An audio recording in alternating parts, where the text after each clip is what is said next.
सर्वांना सलाम. हे परमेश्वरा, आमच्या प्रभू, सर्व पृथ्वीवर तुझे नाव किती थोर आहे. हे आमच्या दयाळू सामर्थ्याने नटलेल्या परमेश्वर पित्या, संपूर्ण पृथ्वीवरती तुझं नाव स्तवनीय असं आहे, सामर्थ्याने भरलेलं आहे. अरे आज याच नावाचं सामर्थ्य आम्ही घेऊन प्रभू तुझ्या चरणापाशी उपकार, स्तुती, आभार आणि प्रार्थना करीत देवबापा, आम्ही आमच्या संपूर्ण कुटुंबासमवेत मंडळी म्हणून एकत्र जमून आजची करीत असलेली उपासना तुला मान्य असो व या उपासनेद्वारे, या भक्तीद्वारे प्रभू तुझा गौरव होऊ दे. क्वायर ही गौरवी सेवा करीत असताना तू त्यांच्या सोबत आहेस. त्यांच्याद्वारे होणाऱ्या या गीत गायनाच्या मौल्यवान सेवेच्या द्वारे आम्हा सगळ्यांना नवा आशीर्वाद दे व प्रभू तुझ्या समोर धूपाप्रमाणे आजची उपासना सादर हो. संपूर्ण भक्तीचा ताबा तू घे व तुझ्या पवित्र आत्म्याच्या मार्गदर्शनाने आम्हास चाली व पवित्र आत्म्याची मोकळीकता दे. प्रार्थना प्रभू येशूच्या गोड नावात केली म्हणून तो ऐक. आमेन. या आपण सर्वप्रथम स्तुती आराधना करूया. गीत गात आपण आपल्या प्रभूच्या चरणापाशी जाऊया. क्वायर या वेळेला पुढे येईल व गीत गायनाची सेवा करेन.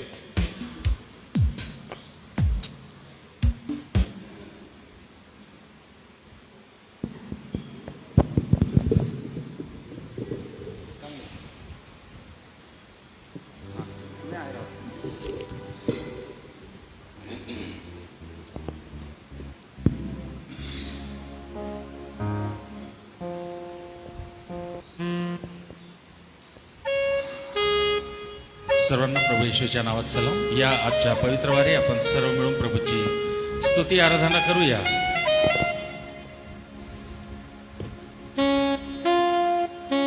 राजाओं का राजा यीशु राजा जगत में राज करेगा. हालेलुया हालेलुया, उसका धन्यवाद करो.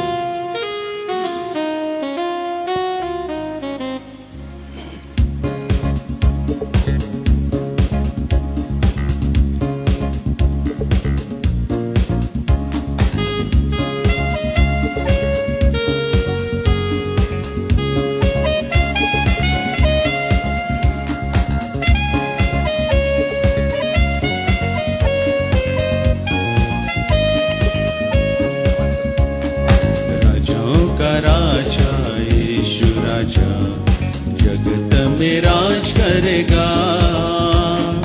हालेलुया हालेलुया, उसका धन्यवाद करो.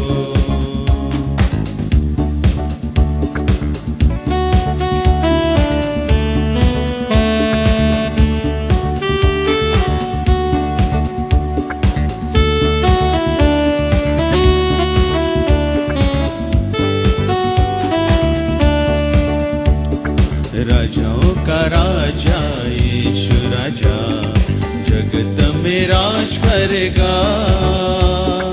हालेलुया हालेलुया, उसका धन्यवाद करो. राजाओं का राजा यीशु राजा जगत में राज करेगा. हालेलुया हालेलुया, उसका धन्यवाद करो. वो प्रभुओं का प्रभु है, उसका धन्यवाद करो. वो प्रभुओं का प्रभु है, उसका धन्यवाद करो.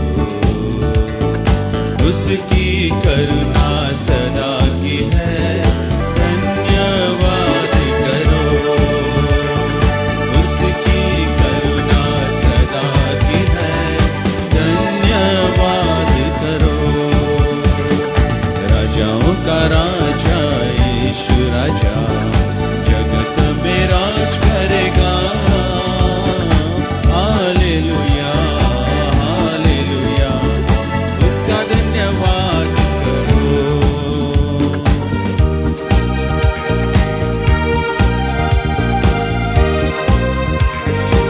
वो ईश्वरों का ईश्वर है, उसका धन्यवाद करो.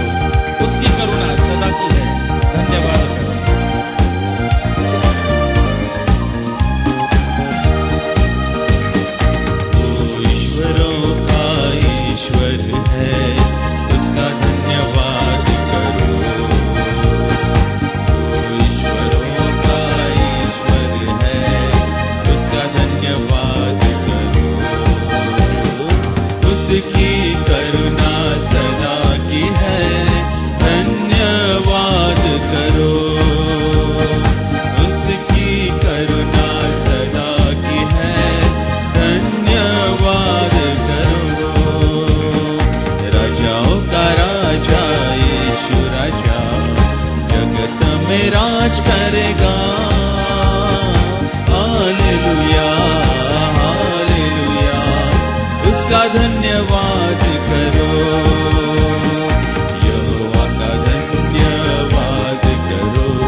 राजा जगत में राज करेगा।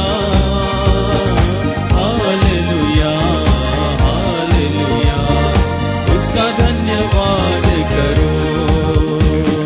वो राजाओं का राजा है, उसका धन्यवाद करो। वो राजाओं का राजा है, उसका धन्यवाद करो। उसकी करुणा सदा की है, धन्यवाद करो। उसकी करुणा सदा की है, धन्यवाद करो। राजाओं का राजा यीशु राजा जगत में राज करेगा। हालेलुया हालेलुया, उसका धन्यवाद करो।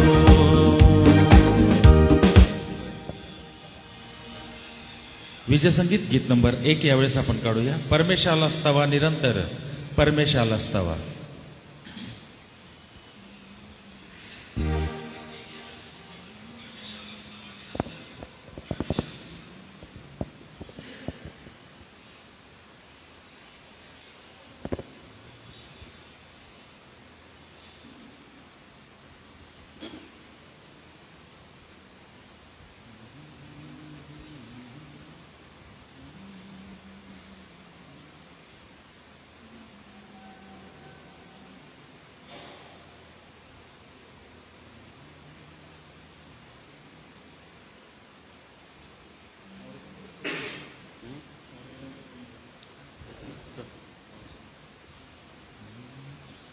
परमेशाला स्तवा निरंतर, परमेशाला स्तवा.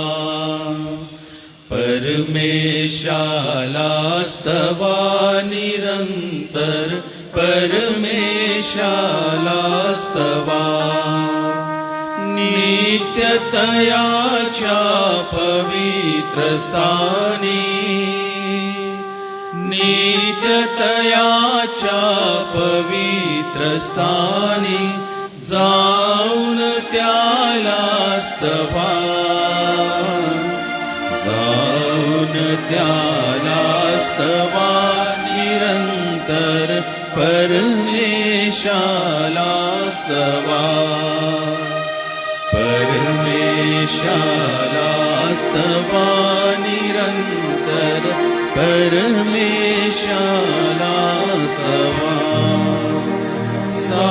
सामर्थ्याचा प्रसर तयाचा, सामर्थ्याचा प्रसर तयाचा आणून ध्यानी स्तवा. आणून ध्यानी स्तवा निरंतर, परमेशाला स्तवा. परमेशाला स्तवा निरंतर, परमेशाला स्तवा. वर्णात्याचे प्रताप महती, वर्णात्याचे प्रताप महती गाऊन त्याला स्तवा. गाऊन त्याला स्तवा निरंतर, परमेशाला स्तवा. परमेशाला स्तवा निरंतर, परमेशाला स्तवा. करणाविना सतार घेऊन, करणाविना सतार घेऊन जगदीशाला स्तवा. जगदीशाला स्तवा निरंतर, परमेशाला स्तवा. परमेशालास्तवा निरन्तर परमेशालास्तवा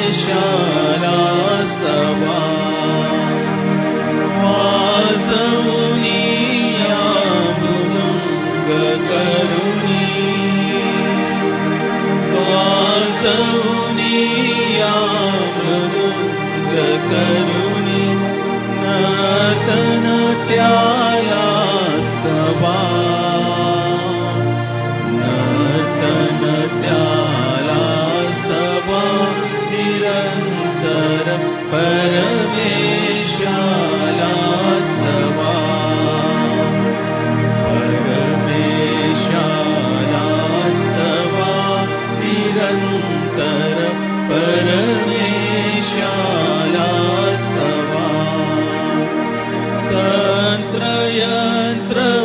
तंत्रयंत्रवाद्याच्या नादे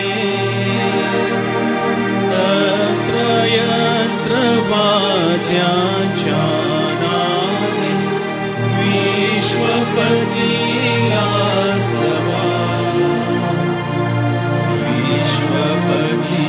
विश्वपतीलास्तवा निरंतर परमेशालास्तवा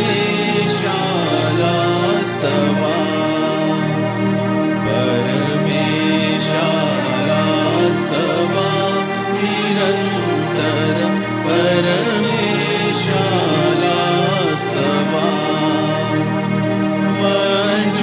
मंजुध्वनीच्या उंचध्वनीच्या मंजुध्वनीच्या उंचध्वनीच्या झांजावर त्यास्तवा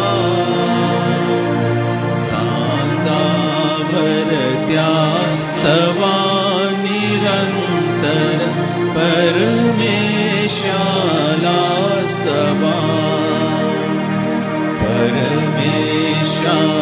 परमेशालास्तवा निरंतर परमेशालास्तवा प्राणिमात्र होस्तवा परेशान प्राणिमात्र होस्तवा परेशान परमेशालास्तवा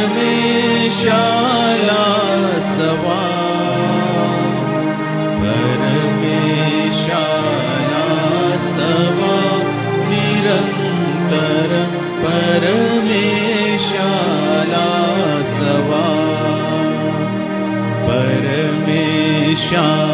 परमेशालास्तवा निरंतर परमेशालास्तवा.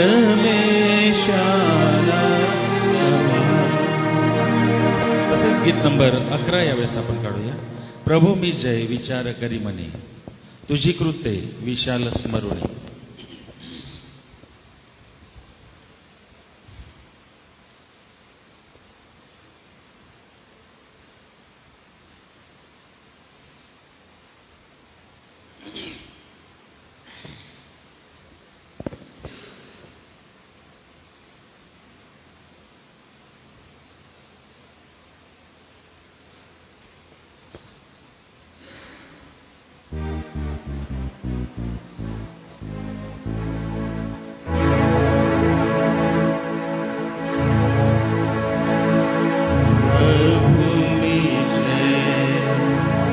विचार करी मनी तुझी कृते विशाल स्मरुनी सूर्य तारे नक्षत्र चमकती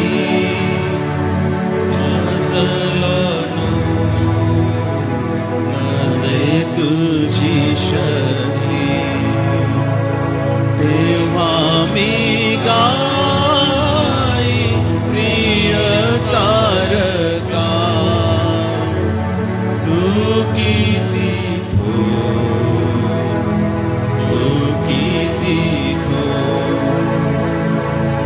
तेव्हा मी गाई प्रिय तारका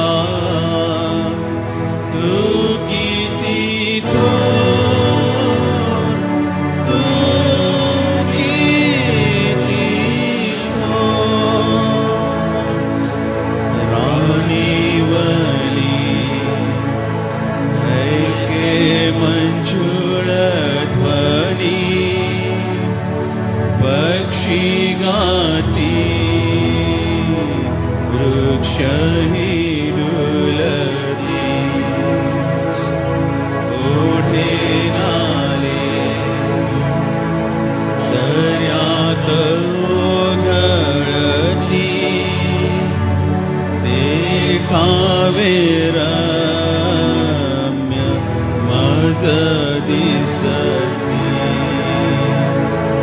तेव्हा मी गाई प्रिय तारका, तू किती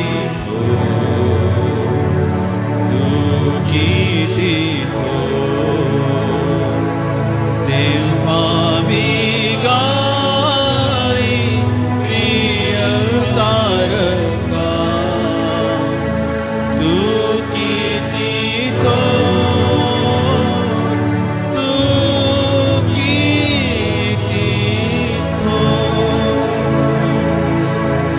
हे देवा तू प्रेमे स्वपुत्र दिला आम्हासाठी, मराया धाडीला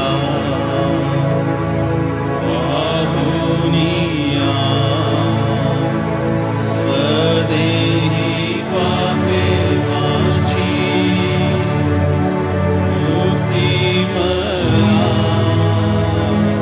दयाने तेव्हा मी गाई प्रिय तारका, तू किती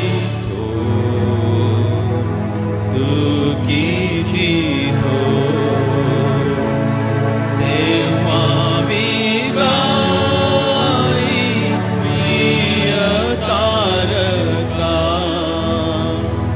तू किती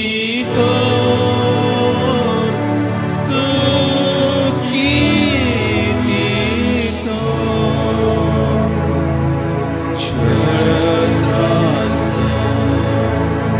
संकटे ओवकाली, नष्टी होई धावा करी मी, प्रेम भरे तो मला धीर देई, माझी कृपा तुझला पुरेशी, तेव्हा मी गाई प्रिय तारका, तू किती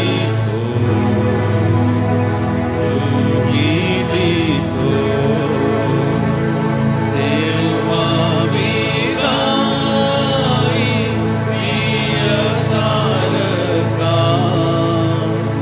तू किती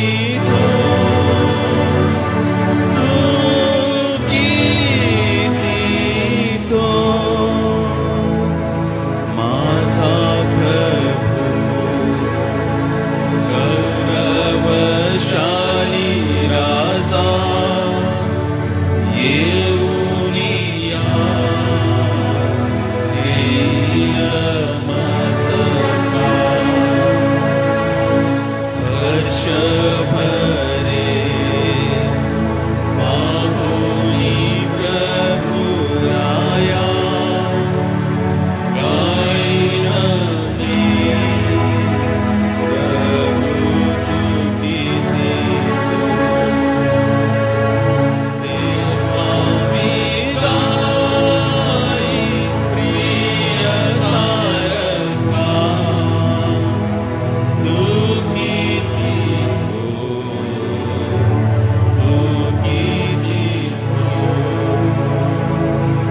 तेव्हा मी गाई प्रिय तारका, तू किती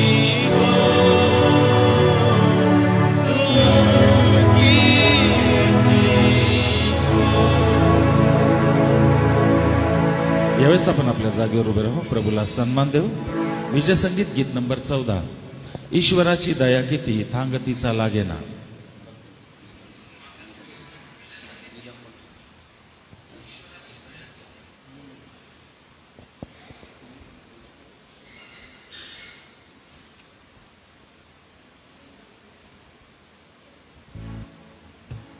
विजय संगीत गीत नंबर 14 यावेळेस आपण गाणार आहोत.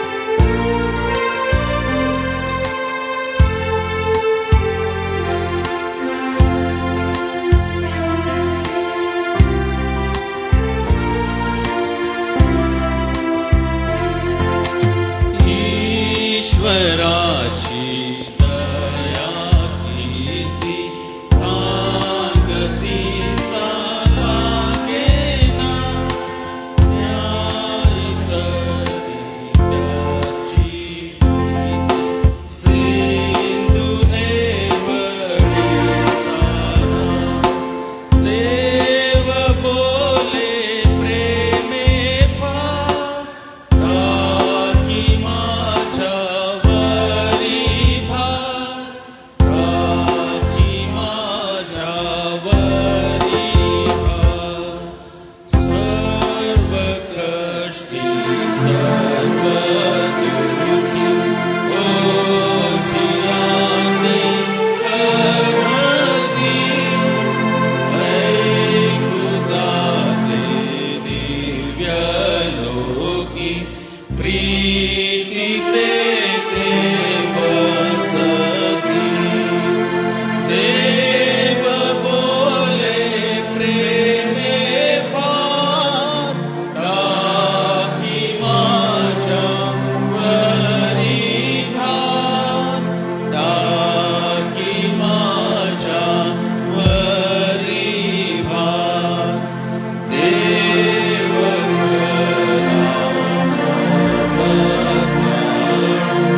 उपस्थित सन्मान्य पाळक वर्गाला माझी विनंती आहे, कृपया आपण पुढे येऊन बसावत.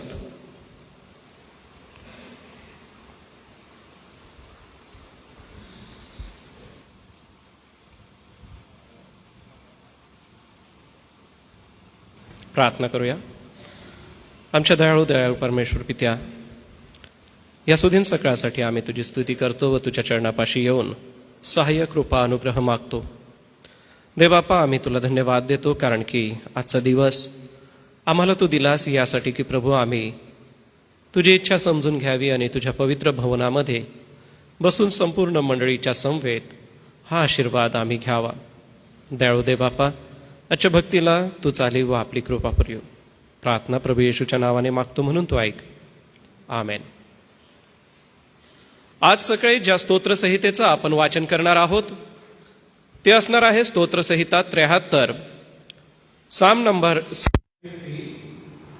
यासाठी आपण आपल्या पवित्र शास्त्रामध्ये स्तोत्रसंहिता 73 हे काढूया.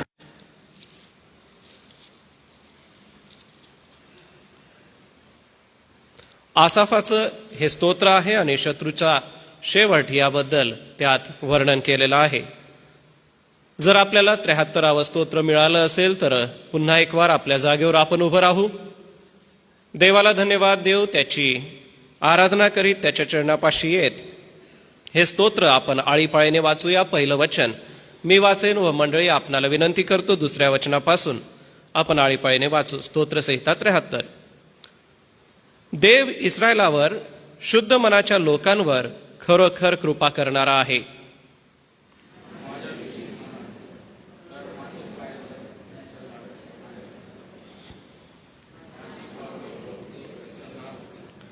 कारण दुर्जनांचा उत्कर्ष पाहून मी गर्विष्ठांचा हेवा करू लागलो.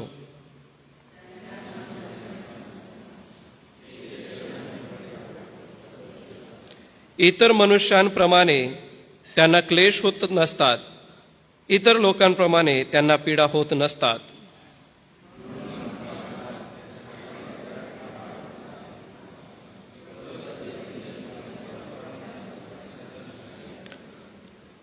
मेदोवृद्धीमुळे त्यांचे डोळे पुढे येतात, त्यांच्या मनातील कल्पना उचंबळतात.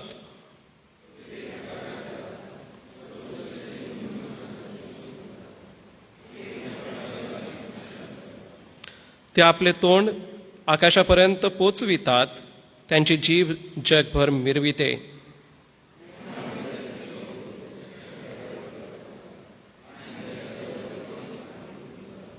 ते आणखी म्हणतात, देवाला कसे समजणार, परात्पराला काय ज्ञान आहे.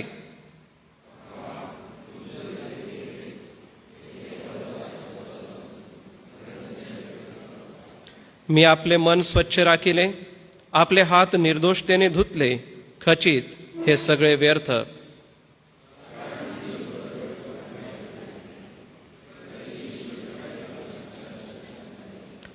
याप्रमाणे बोलण्याचे मी मनात आणले असते तर मी तुझ्या प्रजेच्या पिढीचा गुन्हेगार ठरलो असतो.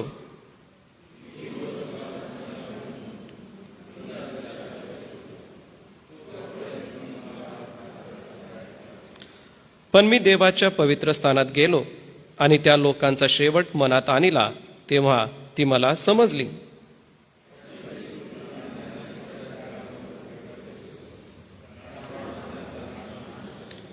एका क्षणात त्यांची कशी धूळदाण झाली आहे, भयाने ते अगदी गांगरून गेले आहेत.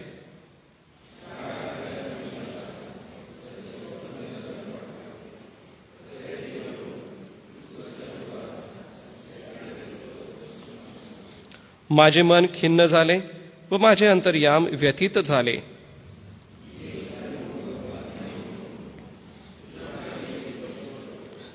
तरी मी नेहमी तुझ्या जवळ आहे, तू माझा उजवा हात धरिला आहे.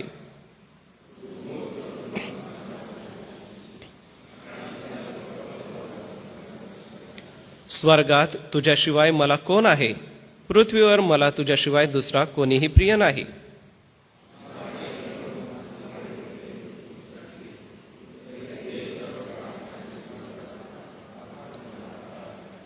पहा, जे तुझ्यापासून दूर जातात ते नष्ट होतात, अनाचार करून बहकून जाणाऱ्या सर्वांचा तू समूळ नाश करीतोस.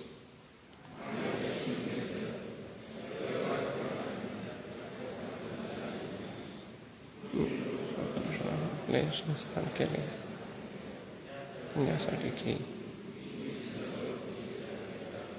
उभे असतानाच आपण आपला विश्वास जाहीर करूया व प्रेषितांचा मतांगीकार एका सुरात म्हणूया. सर्व समर्थ देव जो पिता, आकाश व पृथ्वी यांचा उत्पन्न करता, त्याचवर मी विश्वास ठेवितो आणि त्याचा एकुलता एक पुत्र येशू ख्रिस्त आमचा प्रभू, जो पवित्र आत्म्याच्या योगाने गर्भरूप झाला, कुमारी मरीच्या उदरीस जन्मास आला, पंत पिलाताच्या वेळेस ज्याने दुःख भोगिले, ज्याला वधस्तंभावर खिळले, जो मरण पावला व ज्याला पुरले, जो मृत लोकात उतरला व तिसऱ्या दिवशी मेलेल्यामधून पुन्हा उठला, स्वर्गात चढला आणि सर्व समर्थ देव जो पिता याच्या उजवीकडे बसला आहे, तेथून जिवंतांचा व मेलेल्यांचा न्याय करावयास जो येणार आहे, त्याचवर मी विश्वास ठेवितो. पवित्र आत्मा, पवित्र सार्वत्रिक मंडळी, पवित्र जनांचा सहभागीपणा, पापांची क्षमा, देहाचे पुनरुत्थान आणि सार्वकालिक जीवन याविषयी मी विश्वास धरितो. आमेन. धन्यवाद. बसूया आपण. आम्ही प्रभूच्या चरणापाशी जाऊन त्याची कृपा आणि त्याचा अनुग्रह नेहमीच मागत असताना आजच्या उपासनेमध्ये पुन्हा एक वार आपण मध्यस्थीच्या प्रार्थनेमध्ये जाऊया. संस्थेच्या विविध सेवा कार्यासाठी यासोबतच आपले अध्यक्ष महोदय, आपले कार्यकारी संचालक, संस्थेचे सर्व विश्वस्त व संस्थेत काम करणारे प्रत्येक कर्मचारी, या सगळ्यांसाठी आपण प्रभूकडे प्रार्थना करीत असताना प्रियांनो, आज सर्वच मंडळांमध्ये पवित्र वचनाची घोषणा होते. या संपूर्ण सेवा कार्यासाठी यासोबतच आपण ज्या विविध क्षेत्रामध्ये सेवा करीत आहात, देवा आपल्या सगळ्यांच्या सेवेला सहाय्य करो. काही प्रियांना गेल्या सप्ताहामध्ये प्रभूने आपलं आरोग्य दिलं. काही प्रियजन प्रार्थना करीत आहेत की प्रभू आम्हास आरोग्य देव. या सगळ्यांसाठी आपण मंडळी म्हणून मध्यस्थी करणार आहोत. तर या सगळ्यांच्या वतीने मी प्रार्थना करतो. हे आमच्या दयाळू प्रभू, आम्ही तुला धन्यवाद देतो, तुझं नाव आम्ही उंचवितो, कारण की प्रभू या भूतलावर तुझा आम्हाला आधार आहे. प्रिय प्रभू, स्तोत्र करता म्हणतो की मी तुझ्यावर अतिशय प्रेम करतो. दयाळू देव बापा, तुझ्या प्रेमाचा अनुभव आम्ही घेतला. ख्रिस्त येशूच्या द्वारे तू म्हणतोस की परमेश्वर किती चांगला आहे याचा अनुभव घेऊन पहा. आणि दयाळू परमेश्वरा, येथे जमलेलो आम्ही सर्व या प्रेमाचा अनुभव घेतलेला आहे व या प्रेमामध्ये आम्ही प्रभू तुझ्या समक्षतेचा अनुभव एवढंच नव्हे तर तुझ्याकडून क्षमेचा आनंद, तुझ्याकडून सामर्थ्याचा अनुभव आणि प्रभू सार्वकालिक जीवनाची आशा ही आम्ही तुझ्याकडे घेऊन आमच्या ख्रिस्ती जीवनाला आणि आमच्या वैयक्तिक जीवनाला, आमच्या कौटुंबाला आणि कौटुंबिक जीवनाला तुझ्यामध्ये पुन्हा एक वार सादर करतो. आणि आजच्या या सकाळी तुझी कृपा नव्याने आम्ही मागतो. कारण की प्रभू, जसं हे नदी नाले हे ओढे आहेत, हे ओघळतात आणि त्यांच्या मधुर अशा मंजूळ अशा आवाजाने जी आमच्या मनाला स्फूर्ती येते, ती स्फूर्ती परमेश्वरा तुझ्या प्रेमाने आम्हाला मिळालेली आहे. कारण तू आपल्यावर आपला पुत्र आपल्यासाठी राखून न ठेवता आमच्यावरती प्रेम करून आपला पुत्र तू आम्हाला दिला. आणि ज्याला पुत्र लाभला आहे त्याला जीवन लाभलं आहे असं तुझं वचन म्हणतं. आणि म्हणून दे बापा, आम्ही तुझी उपकार स्तुती करतो, कारण की आम्हाला जीवन तर लाभलंच, परंतु तो पुत्र देखील आम्हाला लाभला, तो म्हणजे ख्रिस्त प्रभू येशू. आणि ख्रिस्तावरती विश्वास ठेवून प्रिय देवबापा, प्रतिदिवसाची वाटचाल आम्ही चालत आहोत. प्रत्येक दिवसाला आम्ही तुझ्या अधिक जवळ येत आहोत, तुझ्या कृपेचा अनुभव घेत आहोत. प्रभू येशू ख्रिस्ताने जी पवित्र वचनं सांगितली ती वचनं आम्हाला धीर देतात. ही पवित्र वचनं आमच्या जीवनाला मार्गदर्शन करतात.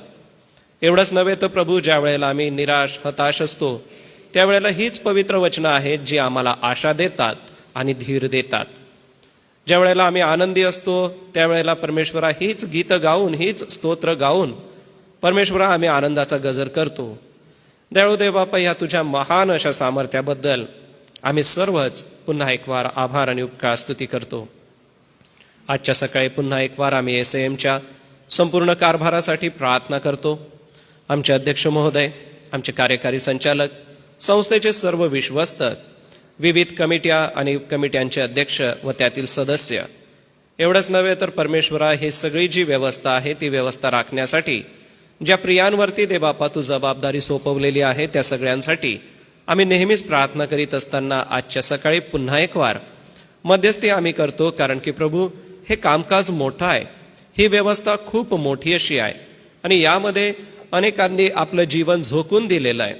म्हणूनच देवबापा ज्या सेवेचा वाटा या प्रियांना तू दिलेला आहेस, आम्ही मंडळी म्हणून प्रार्थना करतो, आमच्या सर्व पदाधिकारी वर्गांना तू शक्ती दे, बळ दे व हे कार्य पूर्ण करण्यासाठी लागणारी कृपा आणि पवित्र आत्म्याचं मार्गदर्शन पवित्र वचनातून नेहमीच तू करीत राहा व पवित्र आत्म्याच्या प्रेरणेने पुढे जाण्यासाठी नेहमीच प्रभू तू आमच्या संस्थेच्या सर्व पदाधिकारी वर्गांना सहाय्य करतास आहो.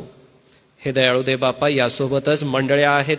मंडळ्यांची व्यवस्था पाहण्यासाठी मंडळ्यांचे अध्यक्ष, खजिनदार, सचिव हे आहेत व वचनाची सेवा करीत असताना पाळक वर्ग आणि त्यांच्यासोबत सुवार्तिक वर्ग हे असताना आमची प्रार्थना आहे, मंडळीला अधिक सुरूप अशी बनवावी, मंडळीला तुझ्या समोर उभं राहण्यासाठी पात्र अशी बनवावी, यासाठी अहोरात्रीच्या प्रार्थना, एवढंच नव्हे तर पवित्र वचनाचं मनन चिंतन, मध्यस्थीच्या प्रार्थना, गृहभेटी, कितीतरी सेवा प्रभू पाळक वर्गांद्वारे होत असताना या सर्व सेवा प्रभू तू त्यांच्या आशीर्वादित कर. वेळोवेळी लागणारं आरोग्य प्रत्येक पाळक सुवार्तिकांना तू पुरव. त्यांच्या कौटुंबिक जीवनात त्यांना नव्या आशीर्वादाने परमेश्वरा तू भरून टाक. यासोबतच मंडळांसाठी देखील आम्ही प्रार्थना करतो. मंडळांची व्यवस्था खूप मोठी आहे, कारण की प्रभू मंडळी हिला घेण्यासाठी तू येणार आहे. मंडळी ही जगात प्रकाश देणारी असावी, एवढंच नव्हे तर मंडळी ही फलदायी असावी अशी तुझी इच्छा आहे. आणि म्हणूनच देवबापा, मंडळीतल्या प्रत्येक सदस्यासाठी आमची प्रार्थना आहे, आमच्या मंडळीचा अधिक आणि अधिक उत्कर्ष होऊ दे, आमची मंडळी अधिक आणि अधिक पुढे जाऊ दे आणि त्याद्वारे प्रभू तुझं नाव उंचविलं जाऊ दे. जगाच्या प्रत्येक कोपऱ्यापर्यंत सुवार्ता पोहोचवण्यासाठी मंडळीतल्या प्रत्येक सदस्याचा प्रभू तू उपयोग करून घे. मागील दिवसात जेही कार्यक्रम झाले, मग ते संडे स्कूल, महिला मंडळ, तरुण संघाच्या द्वारे, सोबतच मंडळीतल्या विविध कार्यांच्या द्वारे जे सेवा कार्य झालं, प्रभू एक नवी स्फूर्ती आम्हात भरलेली आहे. एका नव्या दिशेने आम्ही पुढे जात आहोत. या सर्व सेवा कार्यासाठी प्रभू आम्ही तुला धन्यवाद देतो आणि प्रार्थना करतो, ज्या ज्या प्रियांनी आपलं सर्वस्व ओतून हे सेवा कार्य केलेलं आहे त्यांचं जीवन देवबापा आपल्या आशीर्वादाने तू भरून टाक. सोबतच देवबापा, आमची प्रार्थना आहे आमच्या शाळांसाठी आणि शाळेच्या व्यवस्थेसाठी. आमचे सर्व प्राचार्य, आमचे सर्व पर्यवेक्षक, आमचे शिक्षक आणि शिक्षकेतर कर्मचारी, हे दयाळू देवबापा, या परिवाराला आम्ही तुझ्या पवित्र हातामध्ये देतो. विद्यार्थ्यांनी जे विविध क्षेत्रामध्ये घवघवीत यश मिळवलेलं आहे त्या सगळ्या विद्यार्थ्यांचं आम्ही अभिनंदन करतो व त्यांना दिशा देण्यासाठी आमचे सर्व प्राचार्य आणि आमचे सर्व शिक्षक वर्ग अहोरात्र कष्ट करीत आहे, मेहनत करत आहे व विद्यार्थ्यांना इतका सुंदर आकार देत आहेत की प्रभू, आम्हाला आमच्या पुढील पिढीबद्दल आम्ही निश्चिंत आहोत, कारण की प्रभू आमची पिढी ही अभ्यासामध्ये तरबेज, एवढंच नव्हे तर प्रभू तुझ्या भयामध्ये आणि पवित्र वचनामध्ये देखील हुशार होते. याच्या मागे परमेश्वरा ज्या शिक्षक वर्गांचं कष्ट आणि मेहनत आहे त्या सगळ्यांसाठी आम्ही आभार मानित प्रार्थना करतो. या प्रियजनांना त्यांच्या सेवेचा वाटा तू दे परमेश्वरा व त्यांची जीवनं तुझ्या गौरवासाठी असू दे. आमच्या सर्व प्राचार्यांसाठी प्रार्थना आहे प्रभू, कारण शाळेची ही व्यवस्था आहे, ही व्यवस्था राखत असताना जे कष्ट आणि मेहनत आहे ते करण्यासाठी लागणारी कृपा तू त्यांना पुरव. या दिवसात स्पोर्ट्समध्ये विद्यार्थी पुढे जात आहेत आणि विविध शाळेमध्ये स्पोर्ट्स डे साजरे केले जात आहे. परमेश्वरा, ते तू आशीर्वादित कर व विद्यार्थ्यांच्या सुप्त गुणांना वाव मिळावा यासाठी कटिबद्ध असलेले आमचे प्राचार्य, आमचे शिक्षक आणि शिक्षकेतर कर्मचारी, या सगळ्यांसाठी देवबापा आमची हीच प्रार्थना आहे की प्रभू या सर्व सेवेकऱ्यांना तुझ्या कृपेचा अनुभव लाभू दे. दयाळू देवबापा, जे विद्यार्थी आमच्या प्रिय हॉस्टेलमध्ये आहेत, आमचे सर्व हॉस्टेल वॉर्डन, हॉस्टेल सुप्रिटेंड आणि त्यांचे सर्व सहकारी, मुलांचं वसतिगृह, मुलींचं वसतिगृह आणि तेथे काम करणारे प्रत्येक कर्मचारी, दयाळू परमेश्वरा, या सगळ्यांसाठी आमची प्रार्थना आहे. या प्रियांना प्रभू तुझी कृपा दे, तुझा अनुग्रह दे व या प्रियजनांची होणारी सेवा आशीर्वादाची अशी कर, कारण प्रभू विद्यार्थ्यांना ते घडवित आहेत. त्यांची शुश्रूषा करणं, त्यांचं सर्व गोष्टीमध्ये देखभाल करणं हे फार मोठं काम आहे. सेवा ही फार मोठी आहे आणि प्रभू SM ला गेल्या 100 वर्षापासून या सेवेचा भाग तू दिलेला आहेस. म्हणूनच देवबापा आमची प्रार्थना, या सर्व प्रियजनांची सेवा तुझ्यासमोर धूपाप्रमाणे सादर हो, कारण परमेश्वरा अनेक वेळेला या प्रियांची सेवा पडद्याच्या मागे असू शकते. जे प्रभू तू पाहतोस आणि त्यांचं प्रतिफळ तू त्यांना देतोस. म्हणूनच देवबापा आमची प्रार्थना आहे, आमच्या सर्व हॉस्टेल्सला प्रभू तू आशीर्वादाने भरून टाक व तेथील प्रत्येक कर्मचाऱ्याला तुझ्या समक्षतेचा अनुभव घडू दे. सोबत देवबापा आमची प्रार्थना आहे सेंट्रल ऑफिसच्या सेवा कार्यासाठी व तेथे सेवा करणाऱ्या प्रत्येक सदस्यासाठी. प्रत्येकाला तू सेवा करण्यासाठी लागणारी कृपा बळ आपल्या स्वर्गीय भांडारातून दे. हे दयाळू परमेश्वरा, यासोबतच आम्ही प्रार्थना करतो आमच्या मंडळीमध्ये जे आजारी प्रियजन आहेत त्यांच्यासाठी आम्ही तुझ्याकडे येऊन पुन्हा एकदा मागतो. ज्या प्रियांना प्रभू दे बापा मागील दिवसात आरोग्य दिलं, त्यापैकी गीता वळवी टीचर आणि सौ जानवे यांच्यासाठी आम्ही आभार मानतो. दे बापा तू त्यांना चांगलं आरोग्य देऊन आपली कृपा पुरवलेली आहेस. आमची प्रार्थना आहे प्रभू तू त्यांना असंच तुझ्या समक्षतेत वाढीव. सोबतच ममताबाई वळवी, ज्योतिताई नाईक, जुलियाना अक्का गायकवाड, रयता अक्का जांबिलसा यांच्यासाठी आम्ही आभार मानतो. यांच्या प्रकृतीत जो बदल तू घडवलास परमेश्वरा त्यासाठी आम्ही तुझी स्तुती करतो. सोबत दयाळू दे बापा आम्ही प्रार्थना करतो सुरेश ठाकूर, अल्विना माने, विना चांदेकर यांच्यासाठी.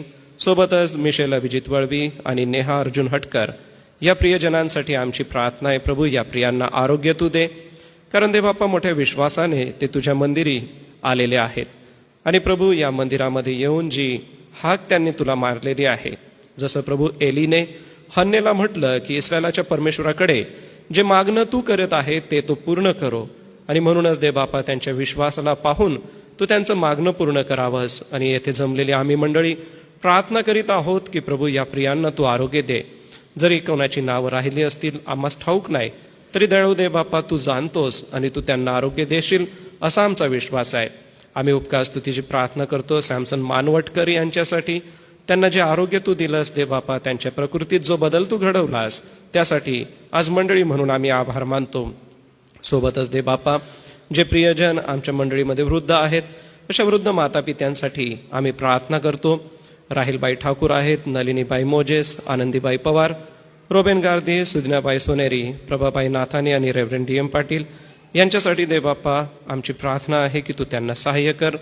आपली कृपा पुरव. या वृद्धापकाळामध्ये तू त्यांचा आधार बनून जी सेवा दे बापा त्यांनी केलेली आहे त्याच्या सेवेचं अवलोकन ते आता करीत असताना प्रभू त्याचा आशीर्वाद तू त्यांच्या प्रिय लेकरांना आणि नातवांना देऊन तुझ्या सेवेमध्ये जो आनंद आहे तो पुढच्या पिढीला त्यांनी सांगावा. यासाठी प्रभू या प्रियांना, या वृद्ध मातापित्यांना तू शक्ती दे. कोणी वृद्ध मातापिता जरी या यादीत राहिलं असेल तरी परमेश्वरा तू ओळखतोस आणि तू जाणतोस आणि तू कार्य करण्यास प्रबळ आहे. या विश्वासाने अशा वृद्ध मातापित्यांना तुझ्या हाती देतो व त्यांच्या आरोग्यदायी जीवनाद्वारे तुझं गौरव व्हावं अशी विनंती प्रार्थना देखील आम्ही करतो. सोबतच परमेश्वरा या सप्ताहापासून होणाऱ्या ज्या सर्व प्रार्थना सभा आहेत, मंडळीचे जे सगळे कार्यक्रम आहेत, दयाळू दे बापा ते तू आशीर्वादित कर व या कार्यक्रमांच्या द्वारे तुझं गौरव होऊ दे व मंडळीमध्ये एक नवं चैतन्य निर्माण होऊन एका नवीन आशीर्वादाने मंडळी भरली जावी यासाठी तुझी कृपा असू दे. सोबतच येत्या दिवसांमध्ये जो विवाह प्रसंग मंडळीत आहे परमेश्वरा तोही तू आशीर्वादित होऊ दे आणि त्याद्वारे तुझं गौरव तू करून घे. सोबतच दयाळू दे बापा आमची प्रार्थना आहे आमच्या बाहेरगावी शिकणाऱ्या लेकरांसाठी. प्रिय प्रभू आमच्या प्रिय लेकरांचा तू सहाय्य करता हो, पाठीराखा असा हो. त्यांचं अध्ययन आशीर्वादित कर व त्याद्वारे तुझं गौरव होऊ दे व आमचे विद्यार्थी हे समाजामध्ये एक चांगलं नेतृत्व करणारे पुढारी बनतील व दे बापा विविध क्षेत्रामध्ये ते अग्रेसर होतील असा आमचा विश्वास आहे. म्हणूनच दे बापा आमच्या शिकणाऱ्या प्रत्येक लेकरासाठी हीच प्रार्थना आहे. आम्ही प्रार्थना करतो काही लेकरं जे आमच्यापासून दूर आहेत त्यांच्या आता परीक्षा आहेत, त्यांच्या परीक्षेमध्ये दे बापा तू त्यांना घवघवीत यश दे आणि त्यांचं अध्ययन पूर्ण करून त्यांनी आपल्या कुटुंबाचं नाव उंच करावं, मंडळीचं नाव उंच करावं. यासाठी मंडळीतल्या प्रत्येक लेकराला दे बापा आम्ही तुझ्या हातामध्ये देतो. मागील दिवसामध्ये सायमन जयकर यांना प्रभू तू आरोग्य दिलंस, त्यांच्या परिवाराला तू आरोग्य दिलंस. यासाठी देखील दे बापा आम्ही उपकार स्तुतीची प्रार्थना करतो. प्रभू त्यांच्या आरोग्यदायी जीवनाद्वारे तुझं गौरव होऊ दे. सोबतच दयाळू दे बापा आमची प्रार्थना आहे आमचे डॉक्टर, नर्सेस, पोलीस दलातले आमचे सर्व कर्मचारी, सोबतच मंडळीतले आमचे कर्मचारी जे वैयक्तिक आपला व्यवसाय सांभाळून आहेत, सोबतच काही कर्मचारी सरकारी आणि काही खाजगी अशा क्षेत्रामध्ये आपली सेवा करत आहे. प्रिय दे बापा आज मंडळी एकमेकांसाठी मध्यस्थी करून प्रार्थना करते. या प्रियांना तू शक्ती दे, बळ दे व आपल्या सेवेच्या द्वारे, आपल्या कामाच्या द्वारे तुझं गौरव करण्यासाठी या प्रियजनांची सर्वांची सेवा प्रभू तू आशीर्वादाची अशी कर. कारण की देवबापा आम्ही आमच्या सेवेच्या द्वारे कामाच्या द्वारे एक साक्ष लोकांपर्यंत पोचवत असतो व सुवार्तेचं माध्यम बनत असतो. म्हणून देवबापा दिवटणीवर ठेवलेल्या दिव्याप्रमाणे आणि डोंगरावर असलेल्या दिव्याप्रमाणे प्रभू ते चमकणारे व लोकांना प्रकाश देणारे मंडळीतले प्रत्येक सदस्य असावेत. म्हणून त्यांच्या नोकरी व्यवसायात तू त्यांना बरकत दे, आशीर्वादाने भरून टाक. हे दयाळू देवबापा, याच्या सोबतच आम्ही प्रार्थना करतो ज्या प्रियांनी तुझ्याकडे देवबापा आपली कृपा मागितलेली आहे, ज्या विश्वासाने तू तुझ्याकडे आलेले आहेत, आम्ही बोरासेठ यांच्यासाठी प्रार्थना करतो. त्यांच्या पायाच्या दुखण्याला तू स्पर्श करावास व लवकरात लवकर आरोग्य द्यावस. सोबतच देवबापा आमची प्रार्थना तुझ्या चरणी आहे आमच्या प्रिय भारत देशासाठी. आमच्या देशावर प्रभू तुझी कृपा असू दे, अनुग्रह असू दे व आमच्या देशामध्ये शांतता नांदून प्रीतीच्या बंधनाने आम्ही पुढे जावं, यासाठी आमच्यामध्ये असलेली एकजूट ही आशीर्वादाची कर. आमचे पंतप्रधान महोदय व त्यांचं मंत्रिमंडळ, आमचे माननीय मुख्यमंत्री आणि त्यांच्या मंत्रिमंडळासाठी आणि ज्या आमच्या जिल्हाधिकारी आहेत त्यांच्यासाठी व त्यांच्यासोबत असलेल्या पदाधिकारी वर्गासाठी आम्ही देवबापा विश्वासणारे म्हणून प्रार्थना करतो. या प्रियांची सेवा प्रभू तू आशीर्वादाची होऊ दे, कारण हे करण्यासाठी सुबुद्धी लागते, ज्ञान लागतं, वेगवेगळ्या संसाधनांची देवबापा पुरवठा करावा लागतो आणि तो तू करावास. यासाठी तू आमच्या देशावर आणि आमच्या प्रिय नंदुरबार शहरावर कृपा करावीस व आमच्या देशातल्या प्रत्येक राज्यामध्ये अशीच प्रगती पुढे होत राहावी. आम्ही विविध क्षेत्रांसाठी देखील प्रार्थना करतो. परकीय आक्रमणांपासून देशाचं रक्षण कर पित्या. आणि सोबतच आंतरराष्ट्रीय क्षेत्रामध्ये देश देशावर उठू नये, तर आपसामध्ये त्यांनी प्रेमाने सर्वच देशांनी राहावं, यासाठी आमच्या सर्वांवरती तुझी कृपा आणि अनुग्रह तू ठेव दे बापा.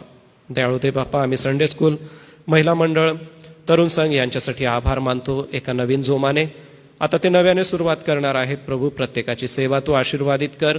एकमेकांच्या घरी भेटणं, सोबतच मंडळीमध्ये बसून 2-7 मालिकेचं अध्ययन करणं, देवबापा हे अध्ययन सगळ्यांसाठी तू आशीर्वादाचं असं कर. संडे स्कूलच्या सर्व विद्यार्थ्यांसाठी आम्ही प्रार्थना करतो. सर्व शिक्षकांना तुझ्या हाती देतो व शिक्षकांची होणारी सेवा प्रभू तू आशीर्वादित करावेस. आमचे तरुण संघ अध्यक्ष व त्यांच्या सर्व विद्यार्थ्यांसाठी प्रार्थना आहे. प्रभू या प्रियांची सेवा तू आशीर्वादित कर आणि तू गौरविला जा. दयाळू दे बापा. आज आम्ही पवित्र वचनाकडे जाणार आहोत. जे वचन सांगतं त्यानुसार जीवन जगण्यास तुझी कृपा दे व या सर्वस्वाच्या द्वारे तुझं महान गौरव करून घे.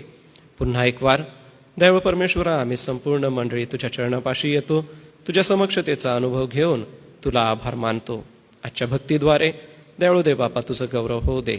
या सर्व प्रार्थना विनंत्या प्रभू येशूच्या गोड आणि सुमधुर नावात केल्या म्हणून तू ऐक. आमेन. यावेळेला आपण दानार्पण घेणार आहोत. तर क्वायर, मी आपणाला विनंती करेन, दानार्पणाच्या सेवेसाठी आपण पुढे येऊन गीत गायन करावं आणि हे गीत गायन होत असताना आणलेलं दान आपण प्रभूच्या भांडारात अर्पण करूया.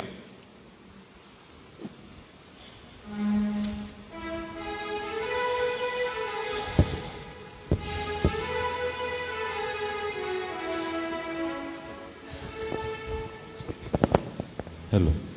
विजय संगीत गीत नंबर 153. तू बोलाविले सेवा कराया, प्रभू आलो आनंदे.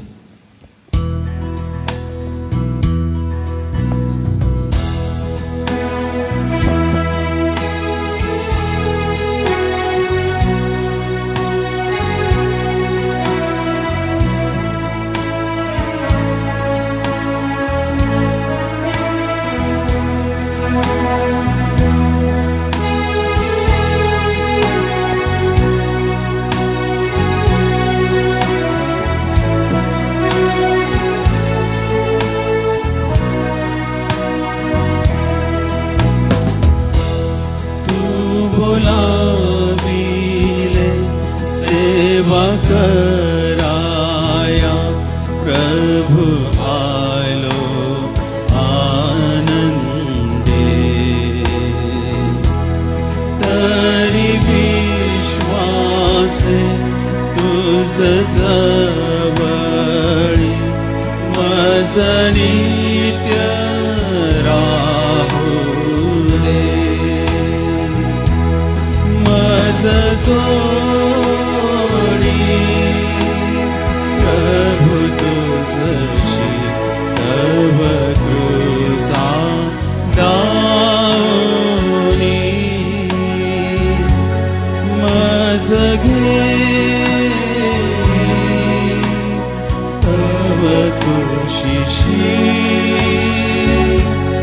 प्रभु घे ओढोनी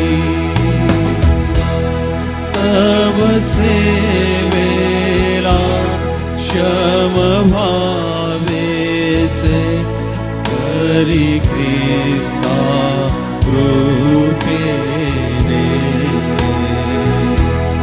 तब इच्छेला वश सर्वदा स्थिर भावे आशेने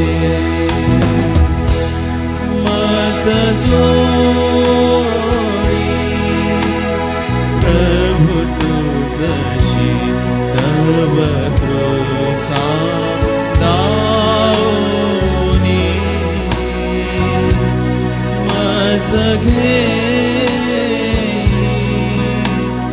तव कुशिशी प्रभु घे ओढोनी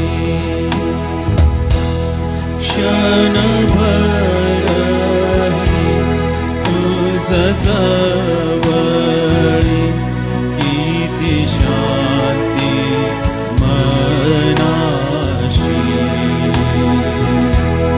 किती मागणी प्रीती भाषणे जशी मित्र मित्राशी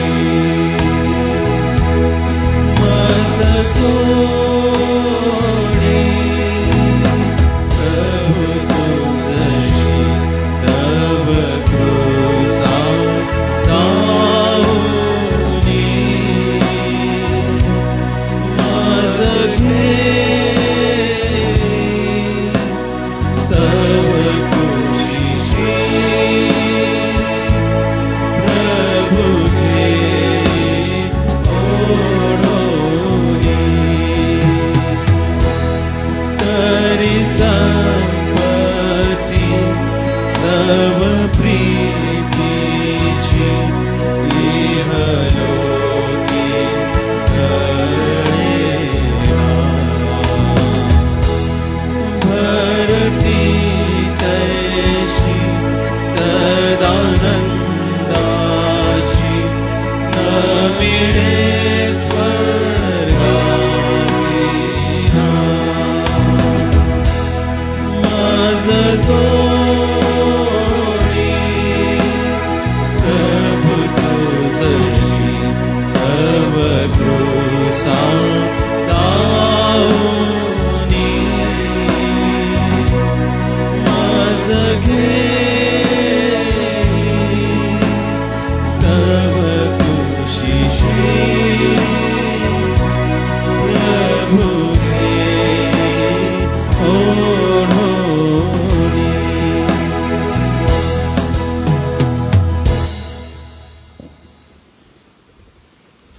आजच्या दानर्पणासोबत ज्या प्रियांचे वाढदिवस आहे आपण सुचवू शकता, आपण पुढे येऊ शकता, आपणासाठी प्रार्थना करण्यात येईल. माझ्याकडे असलेल्या माहितीप्रमाणे आज उत्कर्ष कालू, रिया बोरा, रिंकू पवार आणि अनया शिंपी या प्रियांचा वाढदिवस आहे. सोमवारी मीनाबाई सोनेरी आणि खुशी ठाकूर, मंगळवारी संजय शिरसाट, गुरुवारी reverend D M Patil, Elizabeth Vyas आणि मार्था कसुतार, शुक्रवारी शीतल पंडित, शनिवारी प्रियंका मार्गे आणि प्रियंका वळवी या प्रियांचा वाढदिवस आहे. प्रभुदेव बाप यांना आशीर्वादित करो.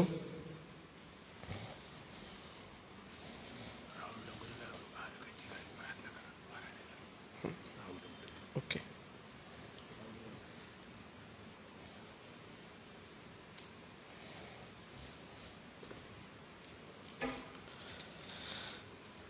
निलेश सुरेश जांबिलसा यांच्याकडून उपकार स्तुतीचं दान आहे.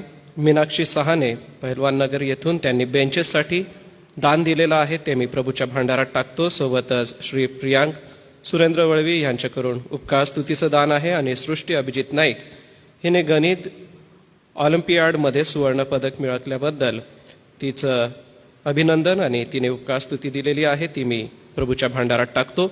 सोबतच प्रियांनो, बंधू राहुल डोंगरे यांच्यासाठी आपण प्रार्थना करूया. प्रभुदेव बाप त्यांना आरोग्य देव. मी सन्मान्य रेव्हरेंड जयेश पठारे पाळकसाहेब आपणाला विनंती करेन या प्रियांसाठी आपण प्रार्थना करावी, दानार्पण, वाढदिवस यांच्यासाठी आपण प्रभूकडे कृपा मागावीत.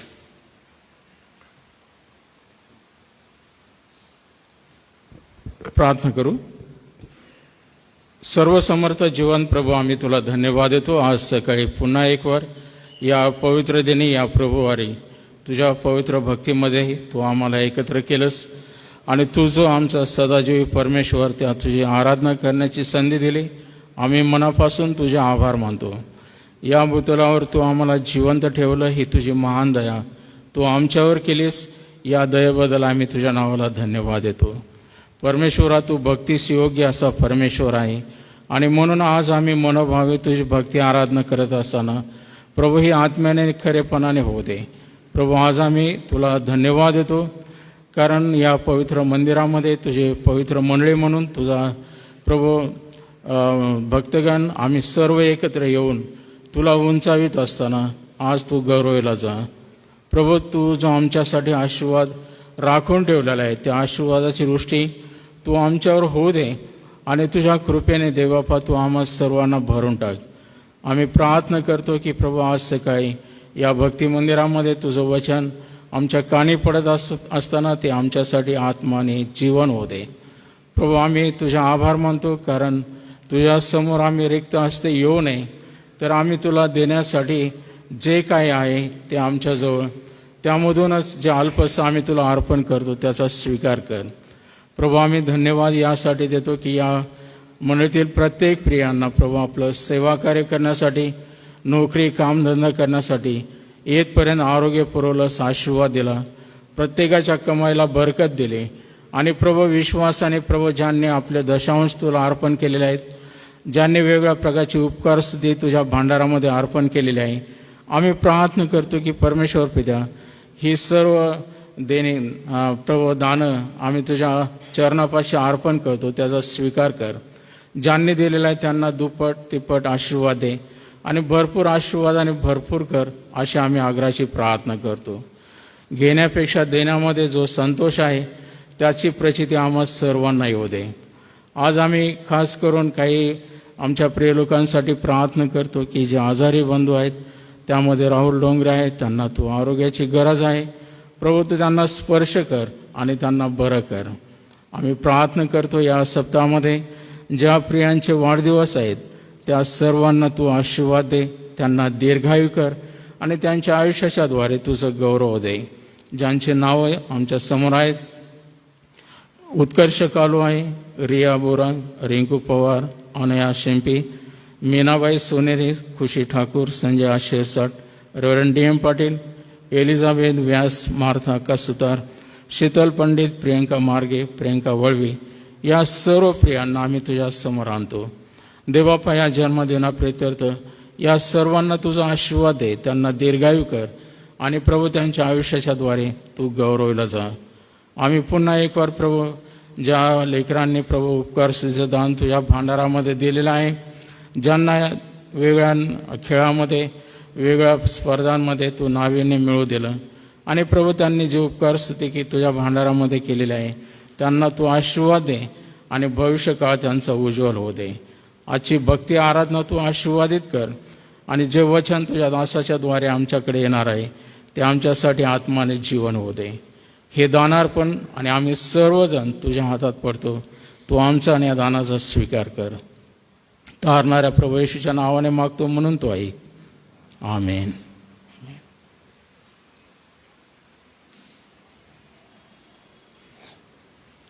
या सप्ताहासाठी ज्या सूचना आहेत त्या येण्याप्रमाणे आज सायंकाळी 5 वाजता बाप्तिस्म्याचा जो वर्ग आहे तो चर्चमध्ये भरवण्यात येईल. तर बाप्तिस्म्याचा वर्ग सायंकाळी 5 वाजता चर्चमध्ये होईल.